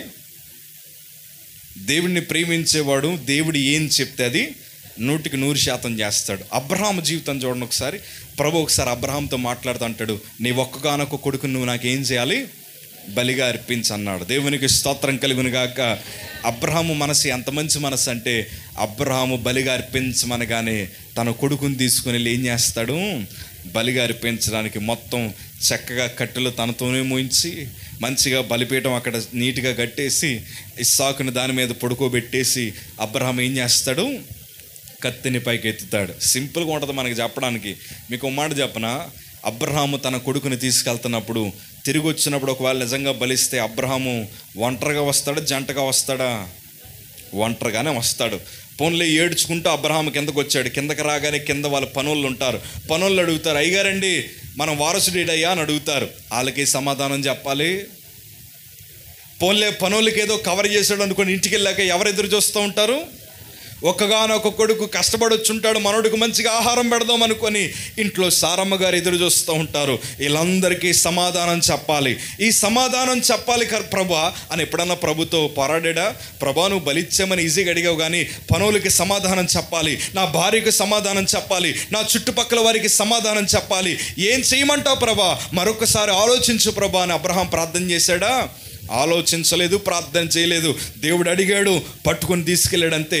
అబ్రహాము కత్తి ఎత్తగానే దేవుని స్వరం వినిపిస్తుంది, అబ్రహామా ఆగు, అబ్రహామా ఆగు, నువ్వు నన్ను ఎంత ప్రేమిస్తున్నావో దీని ద్వారా నాకు తెలిసింది గనక ఏ వాగ్దానమైతే నేను నీకు ఇచ్చానో, ఏ వాగ్దానమైతే నేను నీకు ఇచ్చానో ఆ వాగ్దానము చేసేంతవరకు నేను నిన్ను విడిచిపెట్టను. దేవునికి స్తోత్రం కలుగునుగాక. ప్రేమలో అంత గొప్ప శక్తి ఉందయ్యా. ప్రేమలో అంత గొప్ప శక్తి ఉంది. అబ్రహాము ప్రార్థన జీవితం కూడా అంత అద్భుతమైన ప్రార్థన జీవితమే. సొదొమ గొమొర్రా పట్టణాన్ని నేను నాశనం చేస్తానన్నప్పుడు అబ్రహాం ఏం చేశాడు? చెప్పండి, అబ్రహాం ఏం చేశాడు? సొదొమ గొమొర్రా పట్టణం కోసం ఏంటంటే దేవుడు నాశనం చేస్తాన్నప్పుడు అబ్రహాము ప్రార్థన చేశాడు. ఒక లెక్క చెప్పాలంటే ప్రభుతో ఏం వాడాడు? బేరవాడాడు. ప్రభా అయ్యా 50 మంది ఉన్నా రక్షిస్తావా అన్నాడు. అలాగేనయ్యా. మళ్ళీ ప్రార్థన చేశాడు, ప్రభా 40 మంది ఉన్నా రక్షిస్తావా? అబ్రహాము ఎంతగా దేవుడితో పెనుగులాడాడు. కానీ చివరికి అబ్రహామా నీ బంధువుల్ని మీ వాళ్ళని తీసుకొచ్చే అన్నాడు. ఇప్పుడు అబ్రహాముని దేవుడు అన్నాడు, నీ ఒక్కగానొక్క కొడుకుని ఇచ్చే అంటే ఇప్పుడు అబ్రహాం ఏం వాడాలి దేవునితో? ప్రభా ఆ కొడుకు బదులు నువ్వు 1000 గొర్రెలు ఇమ్మంటావా, 1,00,000 గొర్రెలు ఇమ్మంటావా? ఇచ్చేస్తాను ప్రభా అని బేరం ఆడాలి. అబ్రహాము నీ కొడుకుని ఇచ్చేయి అన్నప్పుడు ప్రభా కావలితే ఎంతమందినైనా నీ దగ్గరికి పంపిస్తాను కానీ కొడుకుని అడగొద్దయ్యా అని ఏడ్చాడా? లేదు. అబ్రహాము అంత బాగా ప్రభుని ప్రేమించాడు. ఇచ్చే బాబా అన్నప్పుడు ఇచ్చేసాడు ప్రభుకి. కానీ వాళ్ళ సంఘానికి ఏం లేదు చెప్పనా? ఏం లేదు, ప్రేమ లేదు. ఆ ప్రేమ తగ్గడం గల కారణం అంతా ఒకటేనయ్యా. మనం వాస్తవానికి అనుకుంటాం మామూలుగా తగ్గిపోయిందని అనుకుంటాం, కానీ ఆ ప్రేమ తగ్గడానికి చాలా కారణాలు ఉన్నాయి. ఒకటి, అక్రమము విస్తరించిపోవడం వల్ల. రెండవది, పరిశుద్ధాత్ముడు వారిలో పని చేయకపోవడం వల్ల. మూడవది, దేవుని మీద సరైన అవగాహన వారికి లేకపోవడం వల్ల. నాలుగవది, దేవుని మీద ఏంటండి దేవుని ఆజ్ఞలను వారు అనుసరించకుండా తిరగడం వల్ల. ప్రేమ చల్లారిపోద్ది. మొదట వారికి ఉండిన ప్రేమ వారికి లేదయ్యా. అలా లేకపోతే దేవుడు అంటున్నాడు కదా, దీపస్తంభమును వారి యొద్ద నుండి నేను తీసేస్తాను. ఇవాళ నేను అంటున్నాను కదా, సంఘానికి ప్రేమ చాలా అవసరమయ్యా. నువ్వు సంఘాన్ని ప్రేమించగలుగుతున్నావా? ప్రభువుని ప్రేమించగలుగుతున్నావా? దేవుని కోసం ఏదన్నా చేయాలన్న మనస్సు నీకు వస్తుందా? దేవుని కోసం నిలబడాలయ్యా అన్న మనస్సు మీకు వస్తుందా? నేను ఎప్పుడు చాలామందిని పరీక్షించడానికి కొన్ని మాటలు చెప్తూ ఉంటాను. అయ్యా ఒకసారి మీరు అందరు కలిసి పాట పాడాలనుకోండి, కూర్చొని అయితే పాడతారు. లేచిన పడి పాడమని అనుకోండి, కొంతమంది మైక్ ఇచ్చి. కొంతమంది ఏం చేస్తారు చెప్పిన, స్వరం బాలేదు, ఏమీ రాలేమంటారు. అనరా అయ్యా మాకు బాగోదంటే రాదయ్యా అంటారు. చిన్నప్పుడు నా జీవితంలో నాకు తెలిసిన పరిచయం అంతా ఒకటే, నా స్వరం అంత బాగోదు. కానీ చాలామంది పాట పాడండి అనేవారు. నా స్వరం బాగోపోయిన పాట పాడితే ఓ రోజు మా బంధువులు అన్నారు, నువ్వు పాడకరా బాబు, నీ గొంతు చాలా భయంకరంగా ఉందన్నారు. అప్పుడు నేను ఏం చేసింది చెప్పనా, ప్రతిసారి పాట పాడినప్పుడు మైక్ కట్టేసి పాడేవాడిని. అందరూ నాతో కలిసి పాడేవారు. ఇంచుమించు ఎన్ని సంవత్సరాలు పాడలేదు చెప్పను నేను పాట? ఇంచుమించు 15 సంవత్సరాలు నేను పాట పాడలేదు. ఎన్ని సంవత్సరాలు? 15 సంవత్సరాలు నేను పాట పాడలేదు. ఎదుటివారు నా జీవితాన్ని అట్లా వేలెత్తి చూపగా పాట పాడలేకపోయాను 15 సంవత్సరాలు. కానీ ప్రభులోకి వచ్చిన తర్వాత మరలా దేవుడు నాతో మాట్లాడేటప్పుడు నేను అనుకున్నాను, నా స్వరం ఎలా ఉన్నా నిన్ను ప్రేమిస్తున్నాను కాబట్టి నేను ఏం చేయాలి, నిన్ను ఘనపరచాలి ప్రభుని పాడడం ప్రారంభించాను. మెల్లిమెల్లిగా నా స్వరమును దేవుని కోసం వాడబడే రీతిగా దేవుడు చేశాడు. దేవునికి స్తోత్రం కలుగును గాక. ప్రభుని ప్రేమిస్తే దేవుని కోసం మనం ఏమన్నా చేస్తాం. మీకు మాట చెప్పను, దేవుడు ఇప్పుడు మీ దగ్గరికి వచ్చి అయ్యా నువ్వు నన్ను ప్రేమిస్తే ఆ టీవీని వదిలేచ్చు కదా అన్నాడు అనుకోండి, మనం వదిలేస్తామా? అయ్యా నువ్వు ప్రభుని ప్రేమిస్తున్నావు కదా, నువ్వు ప్రభుని ప్రేమిస్తున్నావు మాట ఇచ్చావు కదా, ఆ సీరియల్ వదిలేచ్చు కదా అని ప్రభు నీతో మాట్లాడనుకో, వదిలేయగలవా? ఇప్పుడు బాగానే చెప్పేస్తాం, వదిలేస్తామయ్యా అని. కానీ ఇంటికి వెళ్ళాక మన మనసు అదే పీకుతుంది, ప్రభా వదిలేస్తానని నీకు మాట ఇచ్చాను కానీ 2 సార్లే చూస్తానంటారు. నిజంగా చెప్తానయ్యా, ప్రభువుని ప్రేమించేవారు నేటి తరంలో తగ్గిపోయారండి. తగ్గారా లేదా? నేటి తరంలో తగ్గిపోయారు. ఒక చిన్న సందర్భం చెప్పి నేను ముగిస్తాను. ఆ సందర్భం నా హృదయాన్ని ఎంతగానో కదిలించింది. ఒకసారి మేము సేవలోకి వచ్చిన తర్వాత దేవుడు అనేక చోట్ల వాడుకోవడం ప్రారంభించాక ఒక గ్రామం వాళ్ళు మమ్మల్ని భోజనానికి పిలిచారు. వారు వేరే సంఘానికి వెళ్తారు. ఆ గ్రామంలో గృహ దర్శన అంటే హౌస్ ఓపెనింగ్కి కొంతమంది సేవకుల్ని పిలిచారు. మేము, జాన్ వెస్లీ గారు, ఇంకా చాలామంది సేవకులు వెళ్ళిన తర్వాత అక్కడ జరిగిన సందర్భం ఏంటంటే, మా అందరికీ ఒక బల్ల వేసి కూర్చోబెట్టి భోజనాలు పెట్టారు. మేము అందరం భోజనం చేస్తున్నాం. భోజనాలు అయిపోయిన తర్వాత మేము కొన్ని బూర్లు కొన్ని స్వీట్ ఐటెంలు అక్కడ వదిలేసిన తర్వాత మేమందరం వెళ్ళిపోతున్నప్పుడు చీకడుకొని వస్తున్నప్పుడు ఒక ముసలతను ఆ వదిలేసిన బూర్లు, ఆ వదిలేసిన జాంగిరీలు, మిగతావన్నీ ఒక కవర్లో పెట్టుకుంటున్నాడు, గ్లాస్ కవర్లో పెట్టుకుంటున్నాడు. ఫోన్లే సాధారణంగా అలా కొంతమంది తీసుకుంటారు కదా అనుకుని అలాగే వదిలేస్తున్నాం. తర్వాత ఒక ఆయన వచ్చి అన్నాడు, ఆయన ఎవరో తెలుసా మీకు అని అడిగాడు. మాకు తెలియదయ్యా అంటే, మిమ్మల్ని భోజనానికి పిలిచాడే వాళ్ళ సంఘ కాపర్ అన్నాడు. మీకు ఒక మాట చెప్పనా, గుండె పగిలిపోయింది నాకు.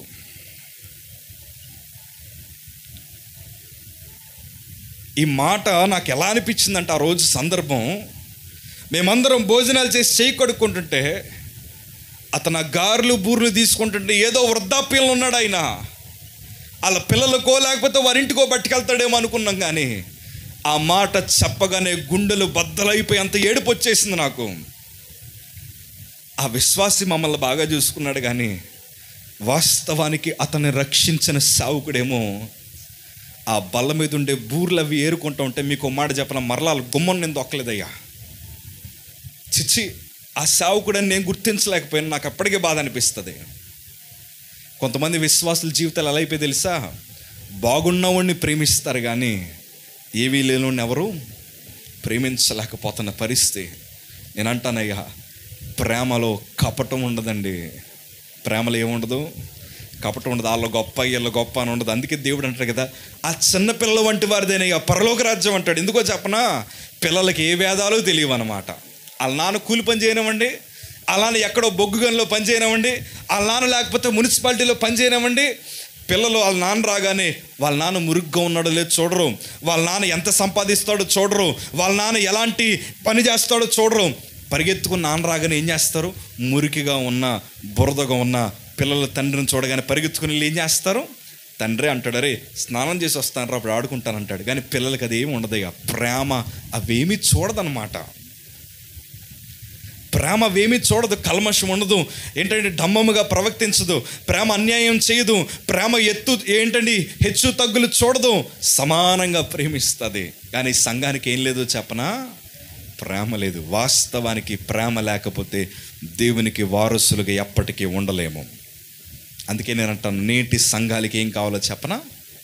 చెప్పండి, ఇదే మీకు చెప్పాలని ఇష్టపడుతున్నాను. నేటి సంఘాలకి ఏం అవసరం చెప్పనా? ప్రేమ అవసరం. ఎందుకంటే ప్రేమ లేనివాడు దేవుని వారసుడు కాడు. ప్రేమ లేనివాడు దేవుని వారసుడు కాదు. ఈరోజు నేను అంటాను, ఏ సంఘానికైనా ఈ మాట చెప్పడానికి ఇష్టపడతాను. అందరికీ ప్రేమ అవసరం. స్వార్థం ఉండకూడదు. దేవుని పని చేయాలి. దేవుని మీద మంచి అవగాహన కలిగి ఉండాలి. అప్పుడు నేను అంటాను కదా, మీ బ్రతుకులను ఆయనే కట్టడం ప్రారంభిస్తాడు. దేవునికి స్తోత్రం కలుగును గాక. దేవునిని ప్రేమించు, ఆయన నీ కుటుంబాన్ని కట్టడం ప్రారంభిస్తాడు. సంఘాన్ని ప్రేమించు, ఆయన నిన్ను ఆశీర్వదించడం ప్రారంభిస్తాడు. దేవుని అమితంగా ప్రేమించు, విరిగిపోయిన నీ జీవితాన్ని మరలా ఆయనే తిరిగి కడతాడు. దేవునికి స్తోత్రం కలుగును గాక. అసలు నేను ఎందుకు సేవకుడిని అయ్యానో, ప్రభుని అంత పిచ్చిగా ఎందుకు ప్రేమించడానికి ముందరకు వచ్చానో, ఈరోజు రాత్రి నా సాక్ష్యాన్ని మీకు చెప్తాను. మీకు మాట చెప్పను, ఎప్పుడు నేను ప్రభు వాక్యాన్ని ప్రకటిస్తానని కల్లో కూడా ఇప్పుడు ఊహించలేదు. దేవుడు అంటే అసలు ఇష్టం ఉండేది కాదు, దేవుడు అంటే అసలు ప్రేమ ఉండేది కాదు. అలాంటి నేను ప్రభు కోసం ఎందుకు నిలబడ్డానో ఇవాళ రాత్రి మీకు చెప్తాను. ఆ ప్రేమ నా బ్రతుకుని ఎలా మార్చింది, దేవుడిని ప్రేమించడం ద్వారా నా జీవితం ఎలా మారిందో ఈరోజు రాత్రి మీకు చెప్తాను. కానీ నీ వాక్యం ముగించే ముందు ఒకే మాట చెప్తానయ్యా, మనం దేవుణ్ణి పూర్తిగా ప్రేమించాలి. ఎలా ప్రేమించాలి? పూర్తిగా ప్రేమించాలి. అలాంటి మనస్సు దేవుడు మనందరికీ కడవరి దినాల్లో దయచేయుదురుగాక. ఆమేన్. హల్లెలూయా. కుటుంబాన్ని ప్రేమించండి, సంఘాన్ని ప్రేమించండి, సేవకుల్ని ప్రేమించండి, మీ తోటి వారిని ప్రేమించండి. యోబు కూడా తన స్నేహితుల కోసం ప్రార్థన చేశాడు, 2 అంతల ఆశీర్వాదాన్ని ప్రభు తనకి దయచేశాడు. ప్రేమించాడు యోబు కూడా. అలాగే మనం కూడా అందరినీ ప్రేమిద్దాం. ఆ ప్రేమ ద్వారా అనేకమైన ఆశీర్వాదాలు మనము మన సంఘము చూచుదుముగాక. ఆమెను. అందరూ ఒకసారి తల్ల ఉంచి ప్రార్థన చేస్తారా? మోకరించగలరు? మోకరిద్దాం ఒకసారి. Thank you Jesus. హల్లెలూయా. కృప కలిగిన దేవానికి వందనాలు, ఆశ్చర్యకరుడానికి స్తోత్రాలు. Thank you Jesus. మోకరించగలరు? మోకరిద్దాం ఒకసారి. ప్రభానికి వందనాలు ప్రభా. బలమైన దేవానికి స్తోత్రాలు ప్రభా. నేను ప్రేమిస్తానయ్యా. నిజమే ప్రభా, నా జీవిత కాలం అంతా ప్రభా ఎన్నాళ్ళు ఉంటానో నాకు తెలియదు, కానీ ప్రభా నిన్ను ప్రేమించేవాడిగా నేను ఉంటాను ప్రభా. ఒకవేళ ప్రేమ లేకుండా జీవిస్తాననేమోనయ్యా. అయ్యా, ఒకవేళ ప్రేమ లేకుండా బ్రతుకుతాననేమో ప్రభా. సంఘానికి వస్తున్నా, నీ మీద సరైన ప్రేమ లేకుండా జీవిస్తాననేమో ప్రభా. తండ్రి, నీ ప్రేమ నాకు కావాలి ప్రభా. పరిశుద్ధాత్మ చేత నన్ను నింపయ్యా, పరిశుద్ధాత్మ శక్తి చేత నన్ను నింపయ్యా. దేవానికి వందనాలు ప్రభా. తండ్రి నీకే స్తోత్రాలు అయ్యా. ఒకసారి అందరు లీచలు పడదాండి, ప్రతి ఒక్కరు లీచలు పడదాం. Thank you Jesus. హల్లెలూయా. ప్రభా నీకే వందనాలు ప్రభా. యేసయ్యానికి వందనాలు ప్రభా. ఆశ్చర్యకరడానికి స్తోత్రాలు ప్రభా. ప్రతి ఒక్కరు ఒకసారి మీరు నిన్ను చేతుల పైకి చాపి, తండ్రి నేను నిన్ను ప్రేమిస్తానయ్యా, ఇంతకాలం నేను నిన్ను ప్రేమించలేకపోయానేమో, ఇంతకాలము సంఘాన్ని ప్రేమించలేకపోయానేమో, ఇంతకాలము ప్రభా అయ్యా మరి తండ్రి నిన్ను ప్రేమించలేక నేను దూరంగా పారిపోయిన పరిస్థితేమో ప్రభా. తండ్రి నేను ప్రేమిస్తానయ్యా, అయ్యా నీ కోసం జీవిస్తాను ప్రభా. పరిశుద్ధానికి స్తోత్రాలు అయ్యా. ప్రేమ లేకపోతే దేవునికి మనం వారసులుగా ఉండలేమయ్యా, ప్రేమ లేకపోతే మనం దేవుని రాజ్యంలో ఉండలేమయ్యా. ఇవాళ మనం ప్రేమ కలిగి బ్రతకాలి, సంఘానికి ప్రేమ ఉండాలని ప్రభు మనకి బోధిస్తున్నది అయ్యా. Thank you Jesus. హల్లెలూయా. దేవానికి వందనాలు ప్రభా. ఆశ్చర్యకరుడానికి స్తోత్రాలు ప్రభా. తండ్రి నీకు వందనాలు ప్రభా. తండ్రి మేమందరము నీ ప్రేమ కలిగి బ్రతకాలయ్యా, పరిశుద్ధాత్మ చేత నింపబడాలి స్వామి. ఒకటే ప్రార్థన చేద్దామయ్యా. నీ కుటుంబాన్ని కట్టగలిగిన దేవుడైనా, నీ కుటుంబంలో ప్రేమను నింపగలిగిన దేవుడైనా, ఇవాళ కుటుంబాల్లో సమాధానం లేదేమో, ఇవాళ ఆ మనుషుల మధ్యన సమాధానం లేదేమో, ఇవాళ నువ్వు అడుగు, దేవా మా మధ్య నువ్వు బలమైన కార్యములు జరిగించు ప్రభా. నీ ఆత్మను మా మధ్య నుంచు తండ్రి. తండ్రి పరిశుద్ధాత్మ శక్తి చేత మేము నింపబడాలి స్వామి. స్వరము తెరిచి ప్రార్థన చేస్తావా? స్వరము తెరిచి ప్రార్థన చేస్తావా? ఇవాళ నువ్వు లోకాన్ని ప్రేమిస్తున్నావేమోనయ్యా, ఇవాళ లోకాశలను ప్రేమిస్తున్నావేమోనయ్యా, ఏమి తిందుమా ఏమి త్రాగుదుమా ఇదే మనస్సు కలిగి లోకాన్ని ప్రేమిస్తున్నావేమోనయ్యా. లేదయ్యా, సమయము సమీపించింది, సమయం దగ్గరికి వచ్చిందయ్యా. నువ్వు దేవుని సందులో వాడబడాలి, దేవుని ప్రేమ కలిగి నువ్వు జీవించాలి. హల్లెలూయా. యేసయ్యా నీకే వందనాలు ప్రభా.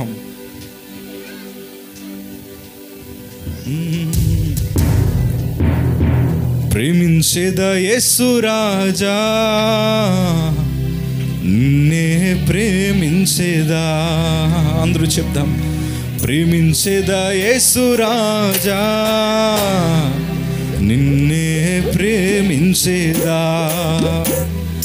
ప్రేమించేదా, ప్రేమించేదా, ప్రేమించేదా, ప్రేమించేదా నా ప్రాణమున్నంత వారు. అందరూ చప్పలు కొడుతూ పాడదాం ఈ మాట. నే మహిమలో చేరే వరకు, ఆమేన్. నా ప్రాణమున్నంత వరకు, నే మహిమలో చేరే వరకు, ప్రేమించేదా యేసు రాజా, నిన్నే ప్రేమించేదా. స్తోత్రం. ప్రేమించేదా యేసు రాజా, నిన్నే ప్రేమించేదా. ప్రేమించేదా, ఆమేన్. ప్రేమించేదా, ప్రేమించేదా. మళ్ళీ చెప్దాం. ప్రేమించేదా, ప్రేమించేదా, ప్రేమించేదా, ప్రేమించేదా నా ప్రాణమున్నంత వరకు. గట్టిగా చప్పలు కొడుతూ ఆమేన్. నీ మహిమలో చేరే వరకు, హృదయమంతా నా ప్రాణమున్నంత వరకు, నీ మహిమలో చేరే వరకు. ఆరాధించేదా యేసయ్యా, ఆరాధించేదా, ఆరాధించేదా, ఆరాధించేదా, ఆరాధించేదా నా ప్రాణమున్నంత వరకు, నీ మహిమలో చేరే వరకు, నా ప్రాణమున్నంత వరకు, నీ మహిమలో చేరే వరకు. సేవించేదా, సేవించేదా యేసు రాజా, నిన్నే సేవించేదా. అవును ప్రభు, నిన్ను ప్రేమించి సేవిస్తానయ్యా. సంగమంతా స్వరము తెరిచి నిన్నే సేవించేదా, సేవించేదా, ఆమేన్. సేవించేదా నా ప్రాణమున్నంత వరకు, నీ మహిమలో చేరే వరకు, నా ప్రాణమున్నంత వరకు, నీ మహిమలో చేరే వరకు. ప్రేమించేదన్ అధికముగా ఆరాధింతున్ ఆసక్తితో, ఆమేన్. ప్రేమించేదన్ అధికముగా ఆరాధింతున్ ఆసక్తితో, నిన్ను పూర్ణ మనసుతో ఆరాధింతున్, నిన్ను పూర్ణ బలముతో ప్రేమించేదన్, ఆమేన్. అందరూ స్వరము తెచ్చి ఈ కడవరి దినాల్లో ప్రభుని ప్రేమించే సంఘముగా, ఆమేన్. ప్రేమించేదన్. ఆరాధన, ఆరాధన, ఆరాధన, ఆరాధన ఇవాళ దేవుని ఆత్మ మన మధ్యన పని చేయాలయ్యా. ఆ పరిశుద్ధాత్ముడు ప్రేమను నింపగలిగిన దేవుడైనా. ఆమేన్ యేసయ్యా. ఆరాధన ఆరాధన ఆరాధన ఆరాధన ఆరాధన ఆరాధన ఆరాధన. యెహోవా రఫా యెహోవా రఫా యెహోవా రఫా స్వస్థపరచవే వందనమయ్యా. యెహోవా రఫా యెహోవా రఫా స్వస్థపరచవే వందనమయ్యా. నన్ను స్వస్థపరచవే వందనమయ్యా. నన్ను స్వస్థపరచు దేవా. అయ్యా హృదయమును స్వస్థపరచయ్యా. ఆరాధింతు నిన్ను పూర్ణ బలముతో ప్రేమించేదన్. ఆయనను ఆరాధించు వారు ఆత్మతోను సత్యముతోను ఆరాధించాలి. ప్రేమించేదన్. గ్లోరీ. ఆరాధన ఆరాధన ఆరాధన ఆరాధన యేసయ్యా. ఆరాధన ఆరాధన ఆరాధన ఆరాధన. చింతలన్నీ తీరేనయ్యా నిన్ను చేరగా. ఎంత మంచి దేవుడవే యేసయ్యా. యేసయ్యా నా చింతలన్నీ తీరేనయ్యా. ఆమేన్. ఎంత మంచి దేవుడవే యేసయ్యా.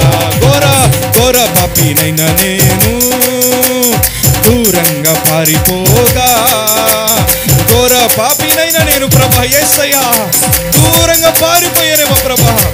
యేసయ్యా నీ ప్రేమతో నన్ను క్షమించి నన్ను హత్తుకున్నావయ్యా. ఆమేన్. నీ ప్రేమతో నన్ను క్షమించి నన్ను హత్తుకున్నావయ్యా. అందుకే ఎంత మంచి దేవుడవే యేసయ్యా. నీవెంత మంచి దేవుడవే యేసయ్యా. చింతలన్నీ తీరేనయ్యా నిన్ను చేరగా. ఎంత మంచి దేవుడవే యేసయ్యా. నా చింతలన్నీ తీరేనయ్యా. ఆమేన్. ఎంత మంచి దేవుడవే యేసయ్యా. నా చింతలన్నీ తీరేనయ్యా. ఆమేన్. ఎంత మంచి దేవుడవే యేసయ్యా. నా చింతలన్నీ తీరేనయ్యా నిన్ను చేరగా. స్వరము తెరిచి ప్రేమగా యేసుని పిలయ్యా. ఆమేన్. యేసయ్యా నా యేసయ్యా. యేసయ్యా నిన్ను విడిచిపెట్టి వెళ్ళనేమనయ్యా. యేసయ్యా నా యేసయ్యా. యేసయ్యా నా యేసయ్యా. యేసయ్యా నా యేసయ్యా. యేసయ్యా నా యేసయ్యా. యేసయ్యా. అయ్యా చివరి వారందరూ కూడా ప్రభుని పిలుద్దాం. ఆమేన్. పరిశుద్ధాత్మ దేవుడు ప్రేమను నింపగలిగిన దేవుడైనా. హల్లెలూయా. యేసయ్యా నా యేసయ్యా. యేసయ్యా నా యేసయ్యా. యేసయ్యా నా యేసయ్యా. యేసయ్యా నన్ను కరుణించు. నాలో ప్రేమను నింపు ప్రభా. పరిశుద్ధాత్మ శక్తి చేత ప్రతి బిడ్డ నింపబడుదురుగాక. ఈ కడవరి దినంలో దేవుని సాక్షులుగా వాడబడుదురుగాక. దేవుని ప్రేమ చేత నింపబడి అనేక మందిని ప్రభా నీ పిల్లలు సువార్థికులుగా వాడబడుదురుగాక. దగ్గరగా చప్పలు కొడుతూ దేవుని ఆత్మ చేత నింపబడదా. సంఘమంతా రగిలించబడాలి. సంఘమంతా వెలిగింపబడాలి. ఈ కడవరి దినంలో వెలిగింపబడాలి.